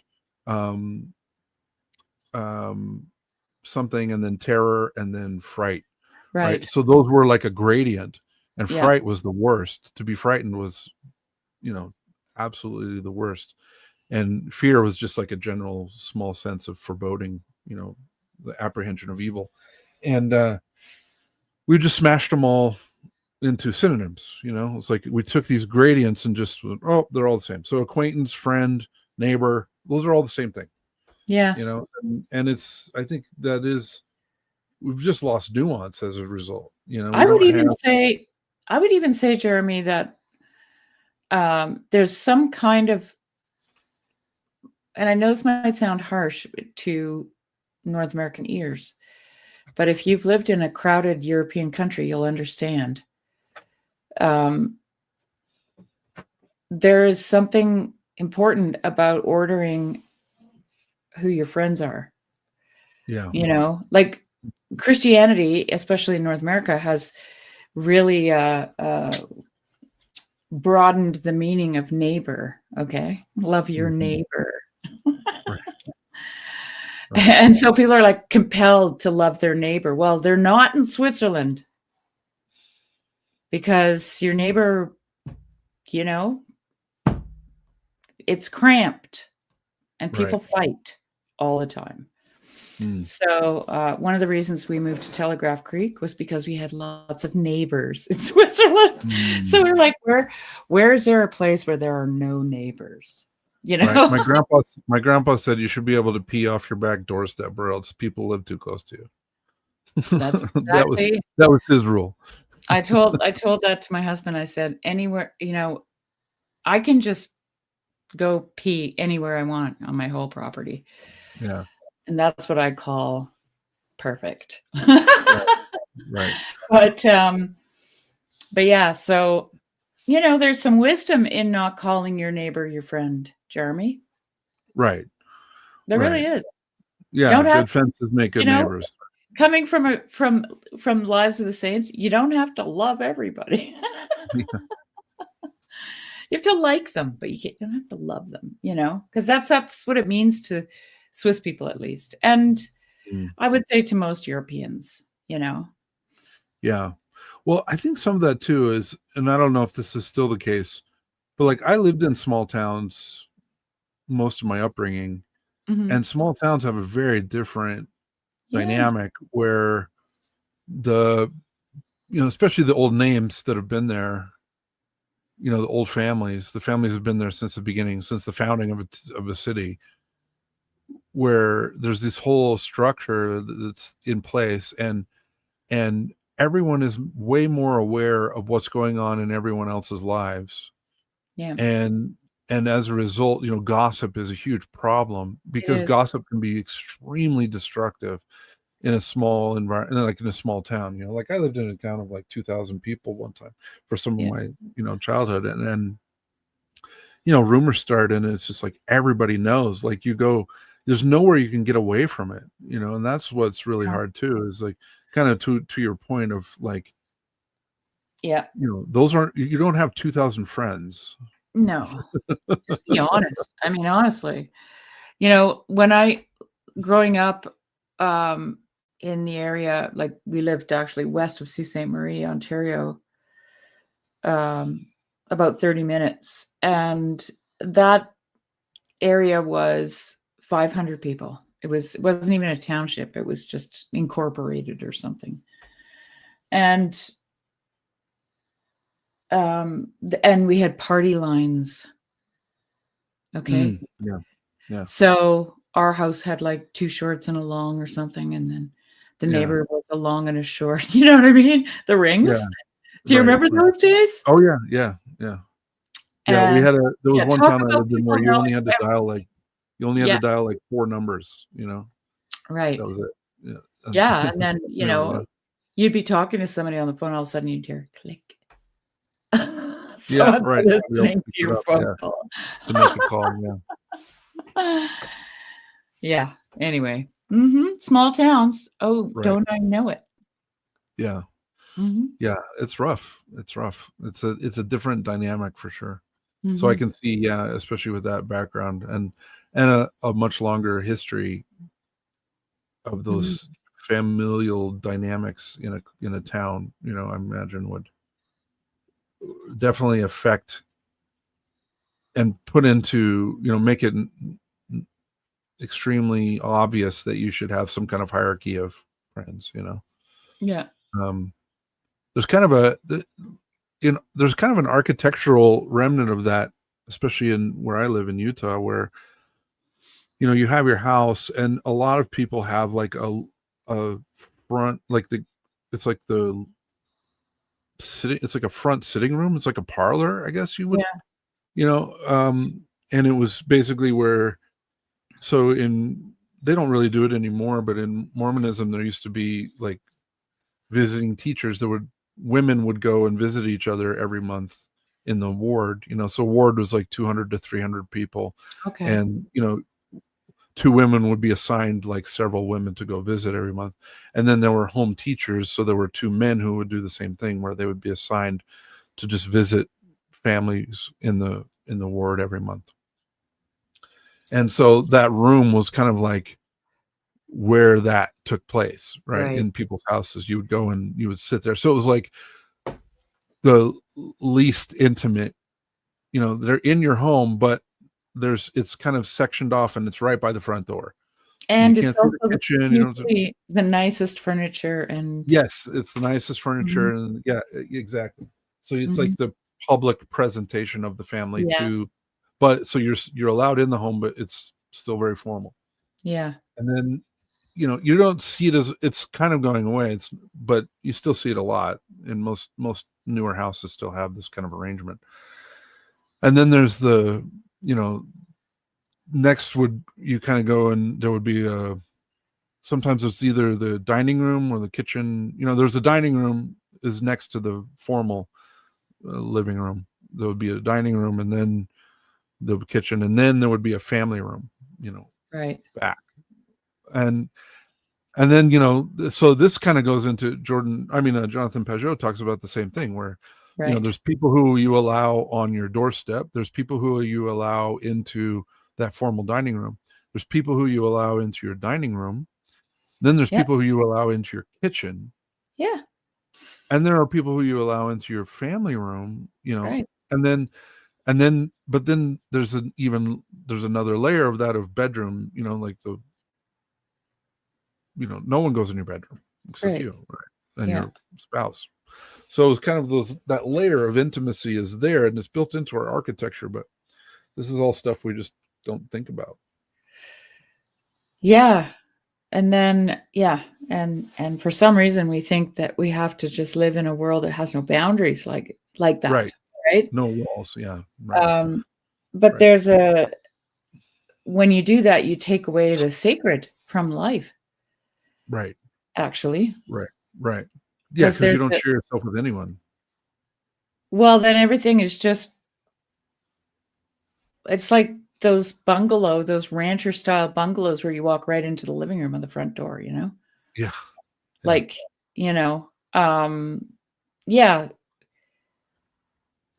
it's not, it's what my Swiss friends felt when the American kids would say, "This is my friend," to them. Mm-hmm. There was that sanctity of friendship really didn't exist for them. That's what the Swiss kids were finding out, right? Yes. Yeah. It was like, come on into my house. Like, Yeah. Right. So it didn't feel very special. No. And, we talk about ritual and liturgy, but when you've lived in a European country and you're faced with custom or etiquette or whatever you want to call it, it is a ritual. It's a liturgy. Yeah. Yeah, for sure. You do start, like you said, you start in those outer courts, right? Mm-hmm. And it's very marked, especially if you're coming from a North American culture where those don't exist anymore. Right. And so you're like I've stopped at a friend's house unannounced, a close friend, like a real friend. Okay. Unannounced, just because I'm out on a walk and I just thought, oh, I'll see if they're home. Knock, knock, knock. They'll open their door, come out onto the porch, close the door behind them, and say, "Sorry, but I wasn't prepared. I'm not prepared. You have to. Maybe we could make a date." And I was just like, oh, seriously? Yeah. Well, it's a different kind of hospitality because they feel an obligation to. Yeah, there's a lot of work that goes into it. Yeah. Right. Yeah. And you don't just open the door and let all your stuff hang out, Right. So anyway, that was interesting to me. And like you said earlier, that's when I realized I did have a culture. Yeah. I do have a culture. Yeah. Well, it's funny you bring that up because it reminds me of a story that John Heers talks about. So he lived in Africa. Yeah. When he was young for several years, and he said it was really hard for him to get used to. So he's like, you live in this little village and everybody knows everybody, and he's like, so there's like a fence around your yard, but like there's no real sense of property, right? Like, okay, you live here, but so there's a little fence, but he's like, it's like it's like 2 feet tall. It's just like a little mud kind of wall, and there's an entryway into it, but anyone can step over it, right? It's like he's like, I don't even know what it's for, really. I guess he's like, maybe to keep the chickens out. He's like, I don't know, but anyway, he's like, so there's a gate, and he's like, and then you have your house, and he's like, you don't have a door. There's a sheet that kind of hangs over your doorway, and he's like, people just come in. Mm-hmm. Like they just come in. They don't say anything. They don't announce. They don't say, "Hey, how's it going? Hello." Not. He's like, anytime, 24 hours a day. Yep. People come in your house. That's tribal life. That's tribal life. My sister has that at her house in Nehemiah. That's what it's like. Yeah. She'll be talking to me on the phone and she'll go, "Oh, crap. Who's he? Oh, okay, gotta go." They're coming in, right? And it's not as bad as it used to be when she had, like, when she was younger and had little kids, and she did a lot of looking after other people's kids because they weren't being looked after. So the kids would just come and stay for like 4 weeks. And it's communist in the best sense of the word. It's communal life. So your house is my house, right? Because everybody's somehow related too, you know? Right. And one of the things people really got wrong here, like in North America with First Nations, for example, was that, you know, if they needed a shovel and their uncle had a shovel that they saw sitting in the yard that hadn't been used for like a week, they'd just go take it, right? Use it, leave it at their house, then someone else would go and get it, and you know. Right. And that was called stealing to us. People would say they steal. Yeah. Well, they don't steal because they live communal life, right? So everything, like your house is mine, your shovel is mine, your, you know. Right. And yeah, that's their culture, and their culture is just counterculture to ours, like in that sense, right? So now we suddenly are the Europeans, okay? Right.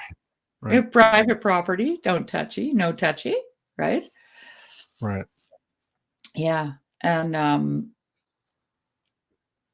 we got a lot of stuff wrong, unfortunately, because of the cultural differences. Yeah, it's a fascinating subject. Yeah. Well, and again, like I said, it does reveal that, you know, like I would put America kind of between those two, like as far as, you know, we're not as open, hierarchical socially as Europe, but we're definitely not as egalitarian as Africa, right? We're not that tribal kind of communal mindset. We're kind of in between, you know, because like you said, like when just thinking back to, you know, the rural neighbors of my grandparents, and you know, it wasn't that you wouldn't ask, that you could just take something without asking, but you could ask and it was generally given.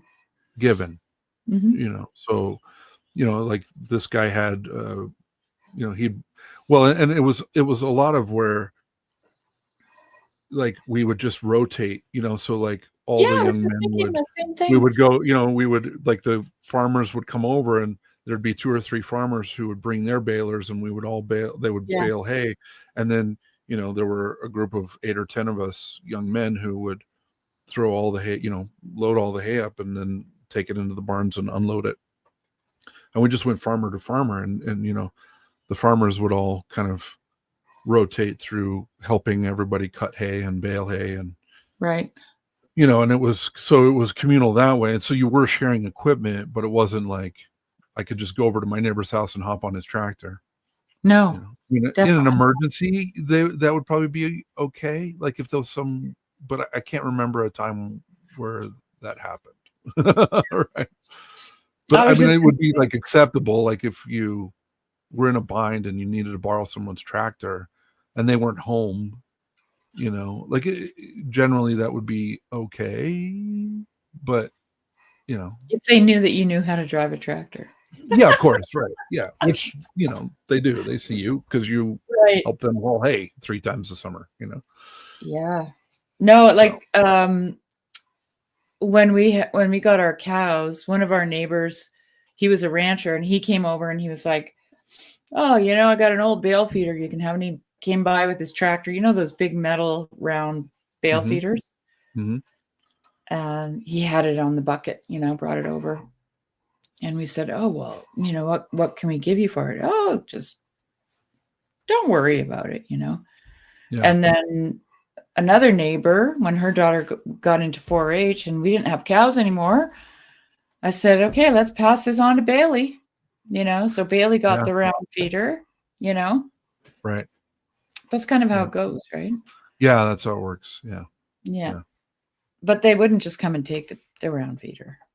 No, especially something like that. Like if it was something like a tool or something temporary that you needed to borrow, and they weren't around, it probably wouldn't be a big deal. But Totally. and depending on how you get along with your neighbors, right? There were some neighbors we get along with better than others. Mm-hmm. But yeah, it was, because there were a couple of neighbors who got along really well with, and you knew where they had a bottle of whiskey too, right? So you could you could slide into their greenery and get a sip of whiskey, But I have to say, Jeremy, that even like when we first moved here 25 years ago, this neighborhood was far more communal. Like there's only 5, 6 families here where I live. And people were visiting all the time, moving, around, doing the circuit, dinners and ice skating and, whatever, go to the lake together. And I mean, we had kids too, right? But there's a whole kind of new crop of people, and a lot of people are just really isolated in their own worlds. Yeah. Which is, even here. Yeah, no, I know the enchantment, and it is the disconnection from people around them and from the place where they are, and and the screens just draw them in. It's rough. Although, if you need somebody,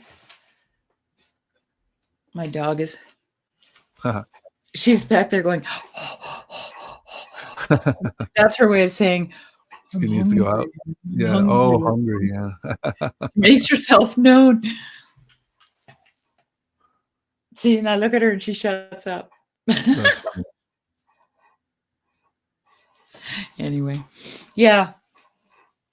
we had Merlin, our big patron. He fell in a hole, and he was cast, and he couldn't get out. And that day, oh God, it always happens on these days where we woke up in the morning. There was 20 inches of snow overnight. It was huge. Yeah.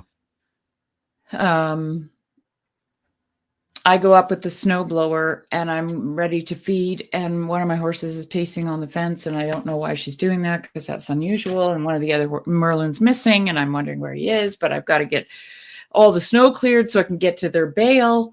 Mm-hmm. Finally, I get off the snowblower and I follow this horse, and I find Merlin in this hole. And I mean, he weighs a ton, a literal ton. Yeah. And they can die if they're cast too long, right? Because they squish their own organs. Mm-hmm. And I could see he was already struggling for breath. Like he was starting to convulse. Anyway, long story short, that was at 8:00 in the morning.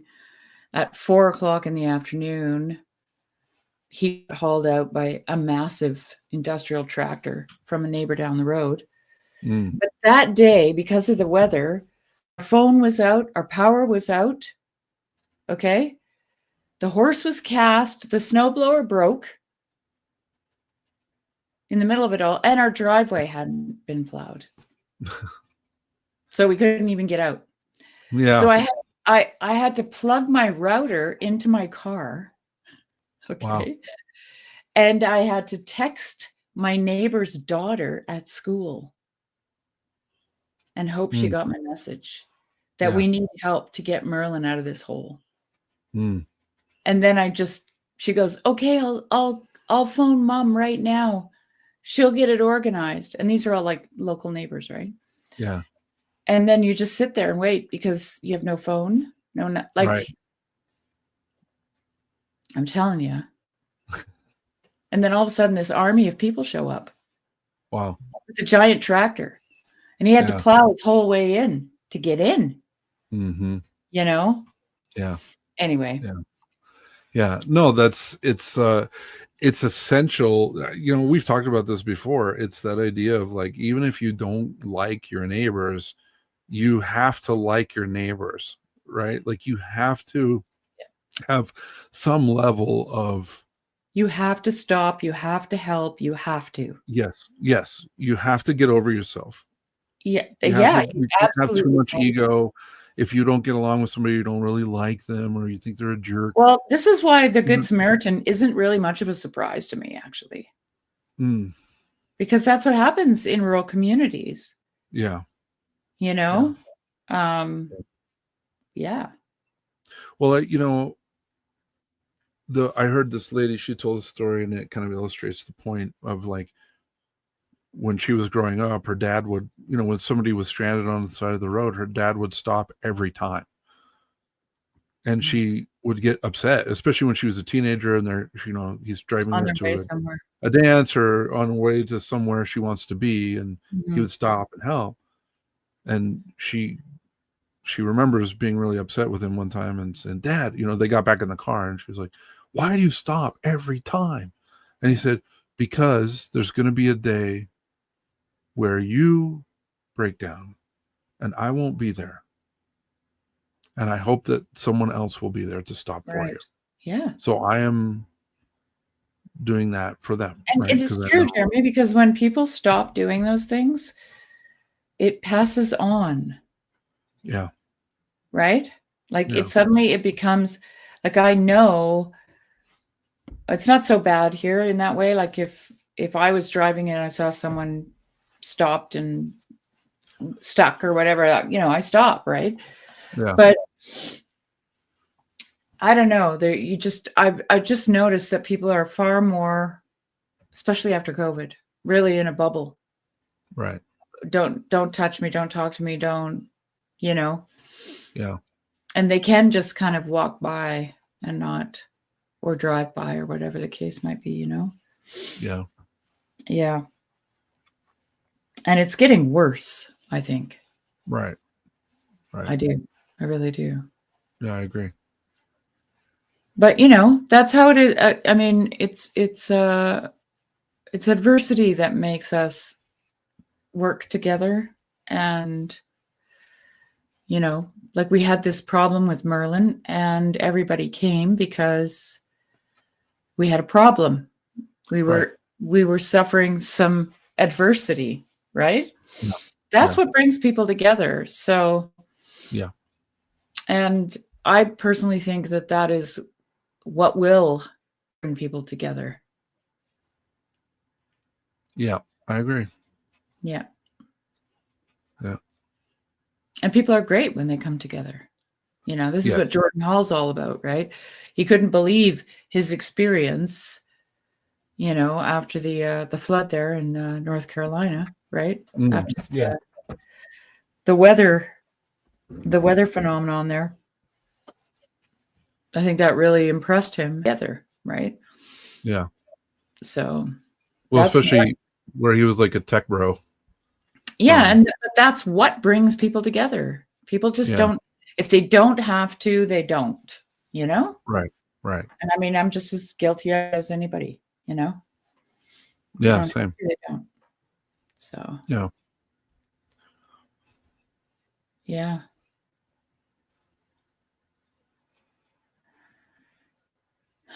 One little question about the saints that we did. What did you think of the fact that both Porphyrios and Cleopa were shepherds? That was really speaking to me personally. Well, I've lived around sheep a little bit, and they're very smart. Yeah, smart. But they are pretty vulnerable. They're not big. Their main weapon is their head, and then their front feet. And, they can. I've been knocked over by a sheep before, but and if a few of them kind of got mad at you, then I guess you'd probably have a problem. But they will, once they figure out who you are and that you are going to bring them food, then they are your friends. And if you end up having to, on the days when you have to butcher a sheep, the other sheep definitely know what happened. Even if they don't see it, they still know. and they're still very upset with you. And it takes a few days, like when I remember, we had like, I don't know, 25 sheep or something like that. And, because my grandparents had like 10 acres. So they just kept the sheep to keep the weeds down, mainly just to keep the pastures fed down. And, you'd go out and make a sound. We'd call them and they would come running up. I had a bucket of grain and we'd grain them at night. And fed them barley. And, they would just, as soon as you walked out and made that sound, they'd just come running, because they knew, you got a bucket. And I would walk out to the field and make the sound, call them, and then bring them into the corral and feed them, and and usually pet them a little bit while they're eating and hanging out. And and then one day you pull one out, and we had a little weathered lamb that my grandpa wanted to eat, and took it out and into a separate area and butchered it. And that night when you go out, you call and the sheep just turn and look at you, and then they just all turned their back and faced away from you. Mm-hmm. And they know you have grain, you have barley there, and they don't. Yeah, I know. I just went through a whole thing. Yeah, so we'd pour out the grain and go back in the house, and then the sheep would come up and eat, and that lasted for almost 2 weeks. Yeah. They're mourning the loss of one of them, and they know who did it. Yeah, and it's a loss of trust too. Yeah, exactly. Yeah. So I got two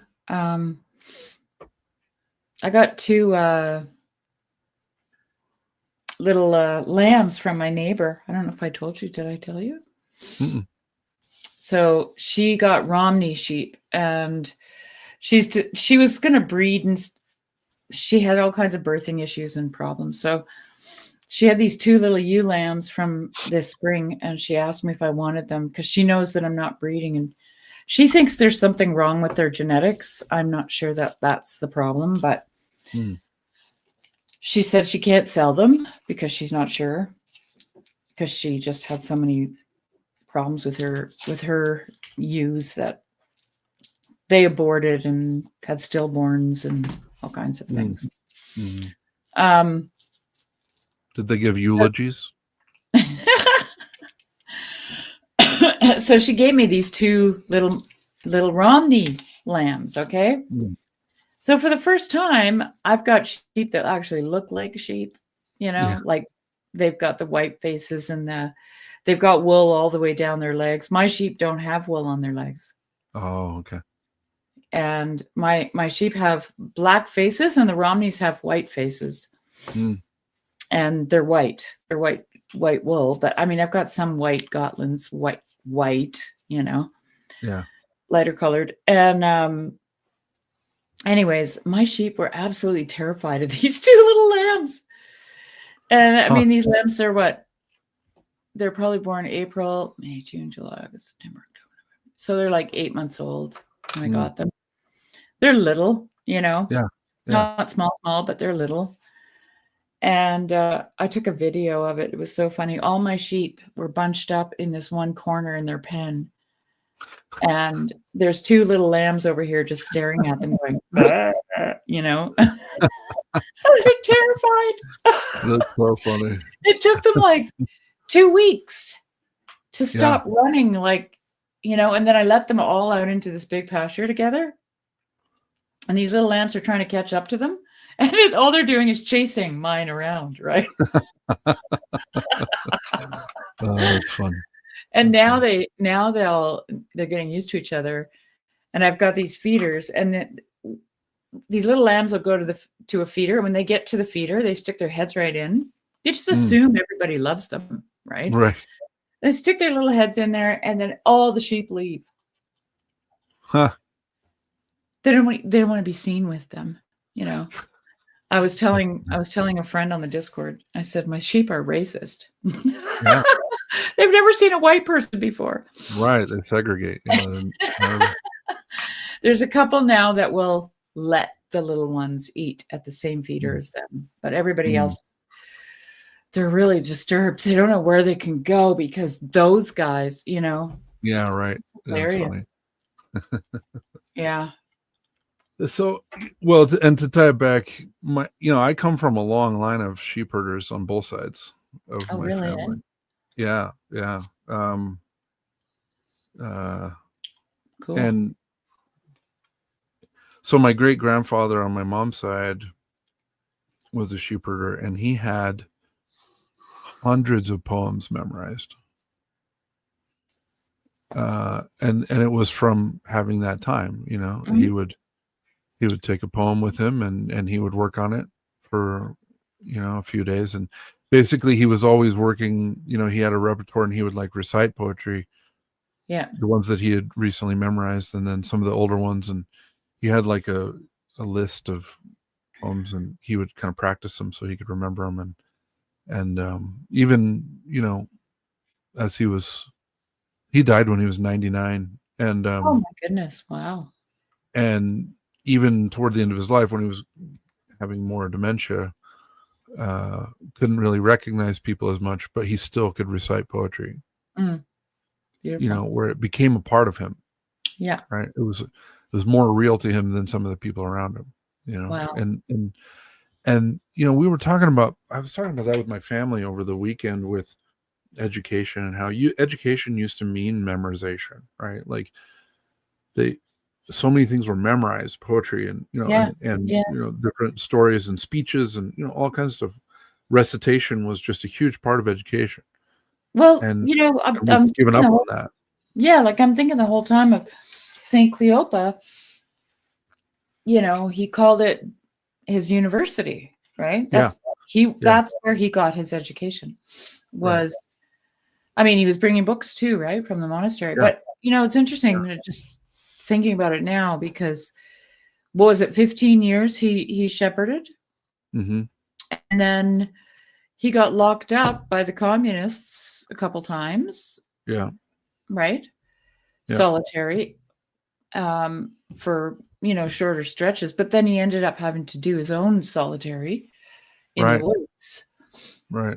But after doing 15 years with your flock, you could do that. You could do it and love it, actually. Right. Well, and you'd have all those prayers memorized, and you would have something to fall back on, right? You'd have a foundation. Well, you would know how great it could be. It is, actually. To be alone. It's not scary because it's not the first time you've ever done it. You know what I mean? Right. Yeah. Well, and that was something else that I really noticed this weekend. In my brother's house, the TV is always on. Always. I mean, they turn it off maybe right when they go to bed. Wow. But as soon as they get up, that's the first thing they do. Turn it on. Crazy. And put on a show, and it's a lot of times a show they've already seen.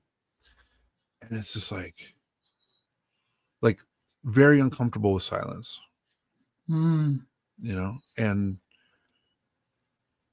I can relate. I used to be that way more. I still have times where I'm I'm drawn to stimulation, but I told my brother, this was funny. I told my brother, I was like, I have a neighbor who lives across the street. He's from Mexico. I said, he doesn't speak any English. We've had a few conversations through translators or through Google Translate or whatever. But I said, but I actually really, he's changed my life in some way. And my brother was like, what? And I said, well, I've seen him. I said, he has a little steel folding chair in his garage, and he's got a canary out in the garage.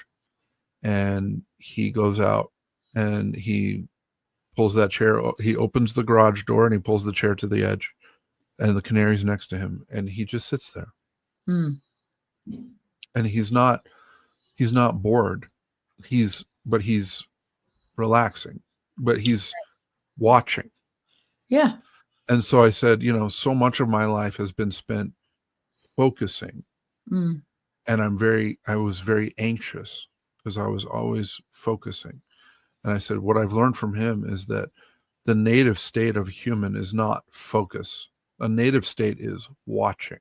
Yeah, totally. And I've learned from him how to watch instead of focus. And I said, and my anxiety has all but disappeared. And my brother was like, oh, I don't know. I think it's a sign of IQ. He's like, I've asked some of those guys why they do stuff, and they just say, I don't know. And I go, I don't think that has anything to do with IQ, brother.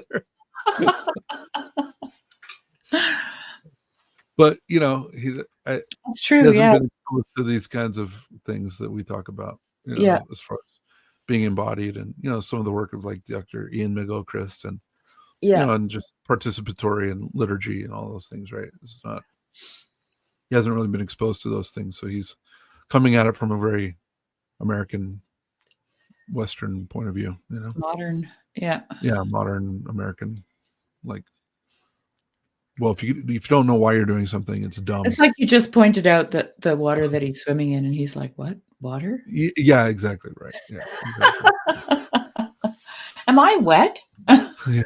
So I mean, I don't know if it'll have any effect, but I hope so. I hope so, because it's had a big effect for me in trying to become, trying to cultivate boredom, I guess is the idea, right? Cultivate tolerance for boredom. And then you find out that when you're sitting there, if you could settle into it, it's not boring at all. The boredom is actually an illusion. The boredom is your addictive mind that wants to be stimulated, that is very uncomfortable. But once you can sit through it and settle through it, then it's like, it's not boring at all. It's really refreshing. It's like life-giving, it's like feels very good. And what did Father Roman Braga, how did he describe the inner world of, coming to know himself in solitary confinement in that cell? He used a word like there's a whole temple inside of you, or something. I don't think it was the word temple, but I don't remember. Yeah. Anyway. But yeah. Yeah. Yeah. Well, the church fathers are all. I mean, it's widely taught that this view that we are a microcosm. Yeah. And that everything you see out in the world is also inside you. Yeah. Yeah. That's one of my favorite George MacDonald quotes. The world is the human being turned inside out. That's what he says. Yeah, that's it. That's definitely the Eastern view. Yeah. Yeah. As well. So yeah, it's I didn't really understand that. I read a story that helped me start to kind of catch a vision of some of that, where there was a guy went to a spiritual father, an elder in a monastery, and said, hey, I want to move to this city. I was seeking your blessing. And the elder said, okay, well, why are you moving? He goes, well, because I hate the place where I live now. It's terrible. He's like, he goes, oh, really? Well, what's wrong with it? He's like, well, the people are implied, and it's dirty and messy, and it's loud, and I can't think, and I can't concentrate because it's very, it's just, there's always noise going on, and I really, I don't really like my job. I need to get somewhere else.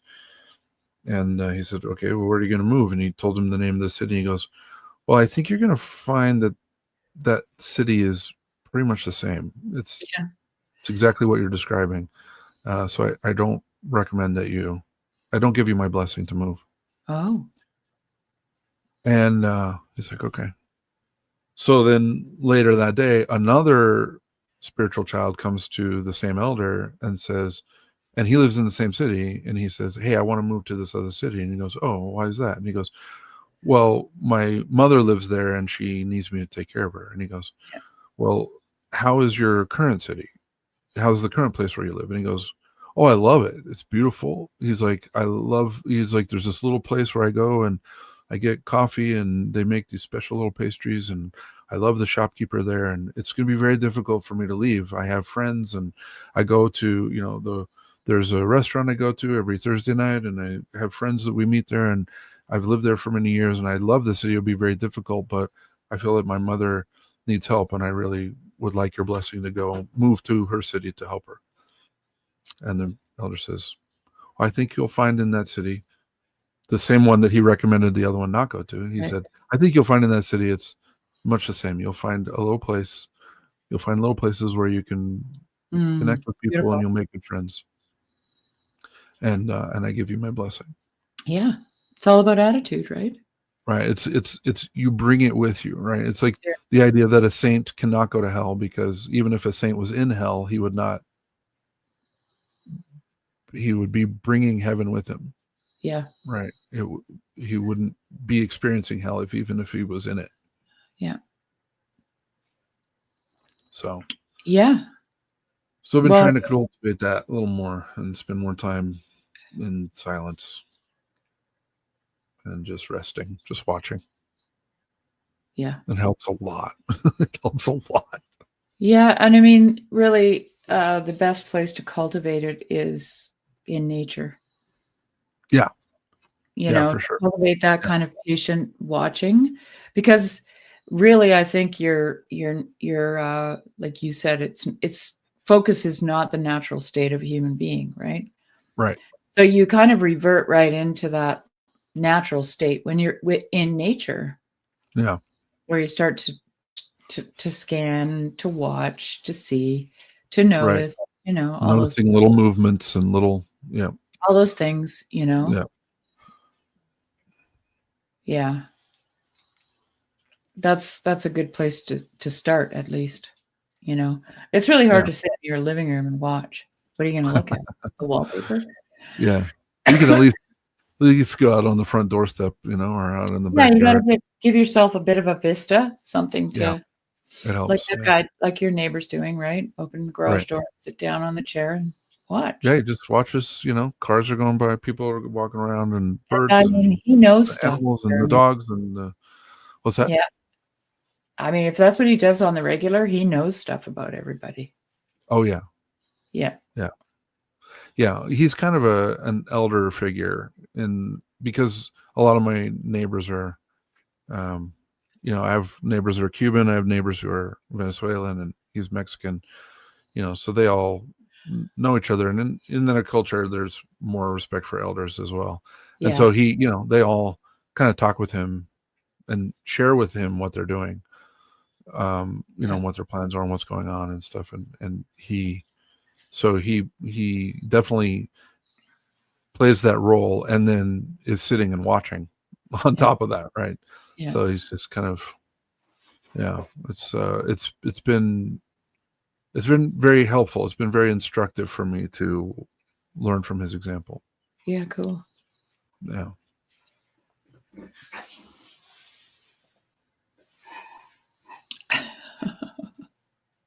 She's sending now, what's that? My dog is sending me vibes again. Yeah. You know what's strange? So I when I got home from work, I basically laid down and went to take a nap almost immediately after I got home. Yeah. And I set an alarm for 6:00, an hour before the show. And at 5, it was like 5:50, 5:55. My dog came in my room and she just did this one bark. But it was like a high pitch, like, yo. She just went, yo. And I didn't like, something woke me up and I didn't know what it was. But it was, I was like, whoa, what was that? What was that? That was weird. And I got up and my wife was like, oh, I'm sorry. I didn't mean to let the dog in there. And I was like, it's fine. And she knew I needed to get up, and she just like never makes that sound. It was so funny. But funny. She woke me up 10 minutes before my alarm went off and with a sound that she's never made before. That I didn't know. But my wife was like, oh, yeah, the dog barked. I'm like, what? That's weird. So. Well, I'm glad she woke you up in time for the show. I was able to get up and eat some dinner before the show. Yeah. So I could gather my wits and wake up. Yeah. Well, speaking of, it is time to I got to venture off, get some sleep before work tomorrow. And you've got to feed your dog. I got to feed the kids. Yeah. And there's another one in the other room. Then that one dog who's asleep, he could be a Krampus dog. He's a huge dog. Yeah. And he's actually not well. He's old. And I mean, he doesn't have like a diagnosis or anything, but he's declining, Yeah. It's just what happens when dogs get old. Yeah. So. No, I'm sorry.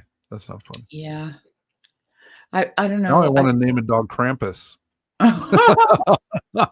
His name is kind of Krampus. See, his name is Hulk, like the Incredible Hulk. Yeah, nice. Because he's the gentle version. What's the guy's name? Who's the Hulk? Bruce Banner.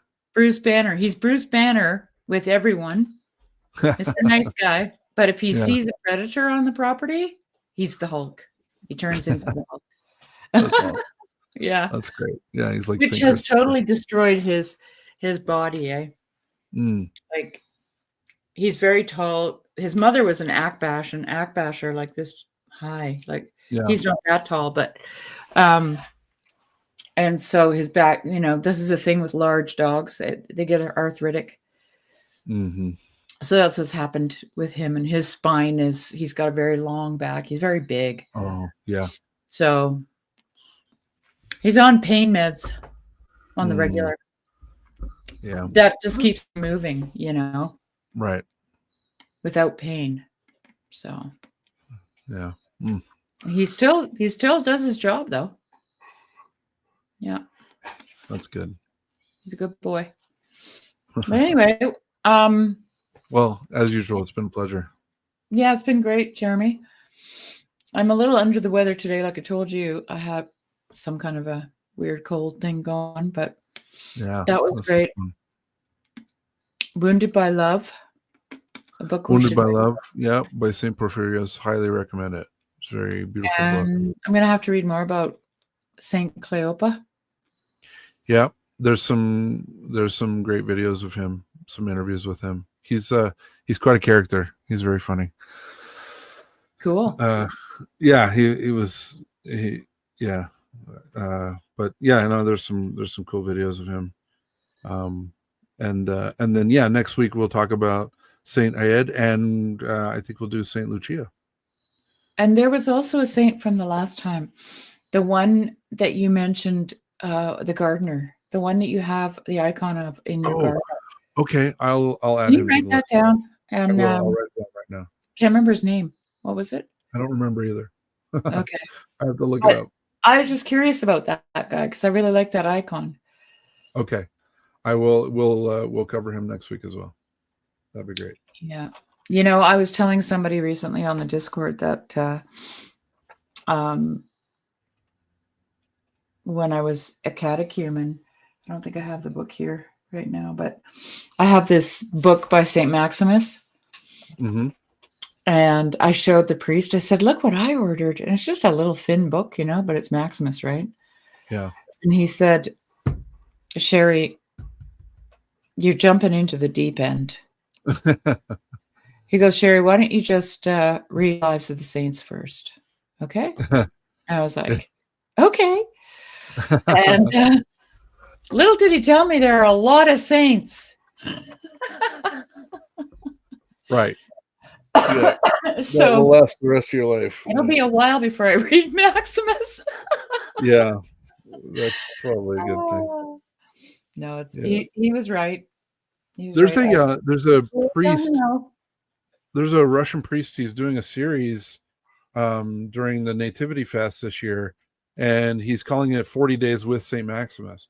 And he basically takes a little on YouTube, like a quote from Saint Maximus, and then does like a 10-minute exegesis of the quote. Is it on YouTube? It's really good. Yeah, it's on YouTube. I'll pull it up and pull up a link. Hold on. Okay, cool. 40 days with.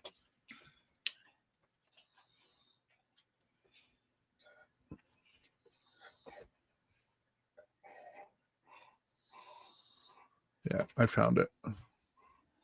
So here's a link. I'll link it in our Discord too. Okay. In our Discord chat. Sounds great. But yeah, it's very good. He's, like I said, he's just taking quotes of Saint Maximus and talking about them, and each one is a theme, and he's doing it all during the nativity fast. So okay, cool. So I think he's on day. What is he? Would it be on days like 17 now or something like that? But anyway, oh no, he's on old calendar, so he started. It only started a few days ago. Oh, for him. Yeah, for him, he's on old calendar. So he's Russian. Yeah, he's Russian. Okay. But it's in English. I mean, he speaks English. Yeah, so. Yeah, but he's like Russian Orthodox Church. Yeah, he's Russian Orthodox priest. Yeah. So, but it's very good. It's a good. Saint Maximus is one of the icons I have in my prayer corner. I love the teachings of Saint Maximus, but honestly, learning about, like, reading the life of Saint Maximus was very transformative for me. Yeah. Because I heard a lot about him through Dave. Yeah. Because that's his patron saint, and when I was first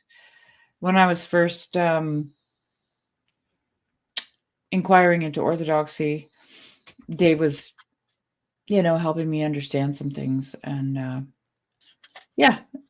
just got curious about what he was writing, but I decided not to. I think the book I have is called Disputations Against Pyrrhus or something like that. Oh, yeah. And go ahead. I just started one of his, and it's a friend of his wrote him a letter asking him like 44 questions about I think difficult and ambiguous passages in the scriptures. Yeah, I think George MacDonald said that's really good. It is really good. It's really it's so beautiful. I'm reading it very slowly, but I'm really enjoying it. Let me find this.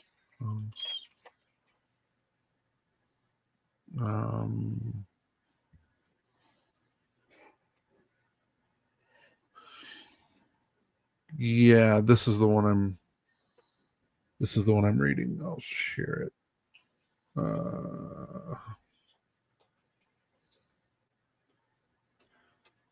On difficulties in sacred scriptures, the responses to Thalasios. So Thalasios was a bishop as well, right? And wrote him these questions, and it's so beautiful. It's really, really nice.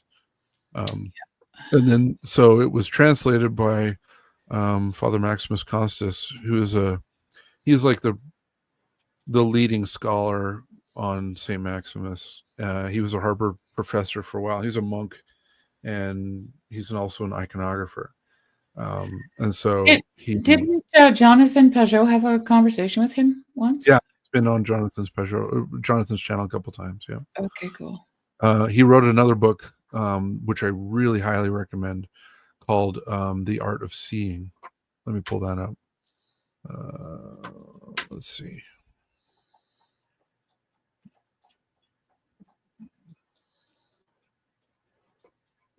Yeah, this one. Pull it up. Yeah, The Art of Seeing, Paradox and Perception in Orthodox Iconography. He basically takes 3 icons, and so he takes the Pantocrator from Mount Sinai, which is one of our oldest icons. He takes the Annunciation when Archangel Gabriel appears to Theotokos to tell her that she's going to conceive, and then he takes the icon of Saint George, And he basically just points to a lot of details and teaches how iconography works and how it opens your soul up to seeing these heavenly patterns. It's very beautiful. It's a really great book. Highly recommend it as well. So good. Thank you for those. Yeah, sure. I have a moratorium on buying books, actually, because I'm. Me too, kind of. Me too. I have plenty. Basket is sitting on a pile of books with another pile of books behind it that I have yet to read. So, and that's just 2 of the stacks that are stacked around here. I understand. I was about to buy another bookshelf, and my wife was like, I got this one done. Maybe we should read some of the books that you own already. And I got this one done. Nice. But yeah, not a whole lot of them are done. Yeah, So, same. So, anyway. But it's winter time. Now's the time for reading. Yeah. I'm just, you know what? I'm dying to just jump into some kind of dumb fiction, just page and just get lost in a story. Oh, I have a fun one I just read. Oh. It's called Colossus, the Forbin Project. So it was written in the 60s, and it was about, so the story is that they build this computer that is basically super genius computer that they tied to all of the sources of media. They like use those as inputs and trained it on all of the books, everything, right? This is basically AI. And but what they did is they seal this computer like in a mountain. They build it in a cave in a mountain and seal it in there so no one can destroy it. And then they give it control of all of the nuclear missiles of the United States. And the intent was they wanted to remove emotion and make it impossible for someone to get upset and pull the trigger. So they're just going to let this rational computer be in charge of firing the missiles so that it's always rational. Well, almost immediately it sees that it has the upper hand and starts dictating what people need to do. And if they don't, well, I'll send a nuclear missile at this town, right? Mm-hmm. And then not long after they turn it on, they find out that Russia had also been, the Soviet Union in the story had also been building the same thing and had done the same thing and turned theirs on like 10 minutes after, or like a day after. Right. So then the first demand that the computers make is we want to talk to each other, these two computers. So anyway, so the first half of the book is that, and the second half of the book is the creator, the guy who created it, who was the main architect of the system, trying to devise a way to destroy it, or at least to neutralize it. So it's very good. It's amazing how prescient it was. Like it was written in like 64, 65. And it's pretty shocking how much he got right. Wow. So it's very good. So it's a fun book. It's not really rocket science how stupid we are. Yeah, right. Yeah. And how just easily proving it over and over again, Jeremy. Yeah, exactly. Yeah. So, we are called sheep, right? Yeah. Let's see. And we had the shepherd saints tonight, right? Yeah, I know. It's also a movie. They made it into a movie. Oh, really? I have not yet seen the film. I have it. I found a copy of it, but I've just read the book. I wanted to read the book first, for sure. Let's see if I can find the. What did they call the movie? The same thing? What's that? Did they call the movie by the same name? Yeah, the movie is also called Colossus, the Forbin Project. I'm trying to find the book. All it was coming up with movies. And it's actually a trilogy, but I have not read the trilogy. I've only read the first one, so I can only recommend the first one. Yeah. But let's see. I'll pull it up here. So if you're looking, I mean, it's not a heavy read. It's a light read. It's fun. Colossus, the trilogy series by D.F. Jones.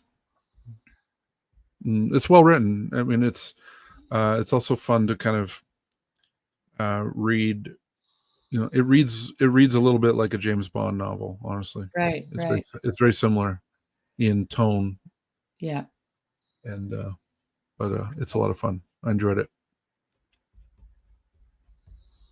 Well, I've got one here that I grabbed. I like to stop at the Salvation Army. I don't know if it's any good. I'm not a novel, like a what do you call them? A paperback novel kind of person. Yeah.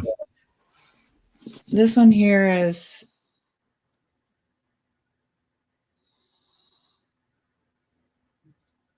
why did I pick this? Actually, I'm looking at it now.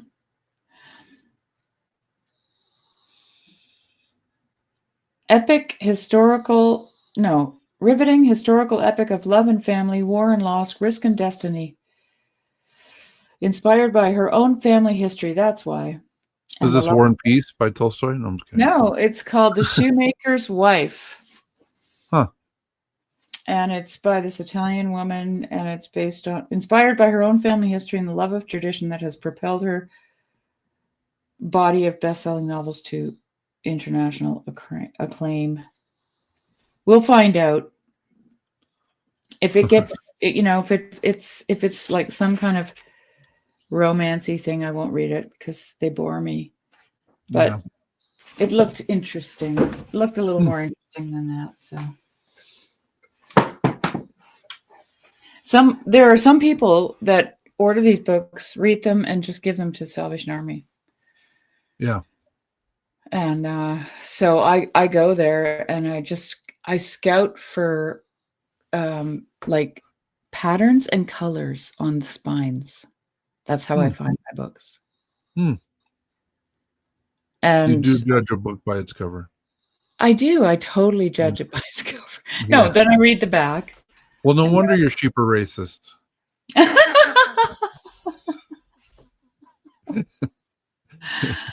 But it seems to work for me. I've done the thing where I look at the title and I'm like, oh, that might, and it's never anything if the cover doesn't do it for me.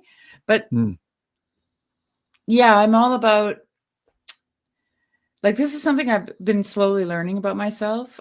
I'm all about texture, color, like I don't know, like that. There's the spine. Look. Oops. Can you see it? No, you can't. It's just glowing white. You can't see it. Oh, that's terrible. Maybe like this. Oh, that's weird. No. There it is. Oh, there you go. Oh, yeah. Nice design. Right. That's what I saw. I see.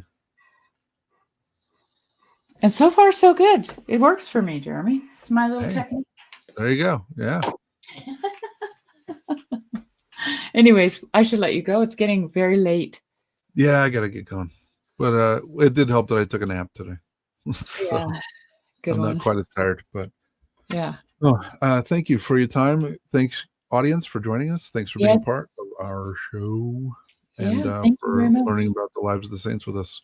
So next week we'll do Saint Ied, we'll do Saint Lucia, and we'll do the gardener saint. And I hope he forgives me for not remembering his name, but we'll know it next week. You will. Yeah. All right. Good night, all. Have a good night. God bless.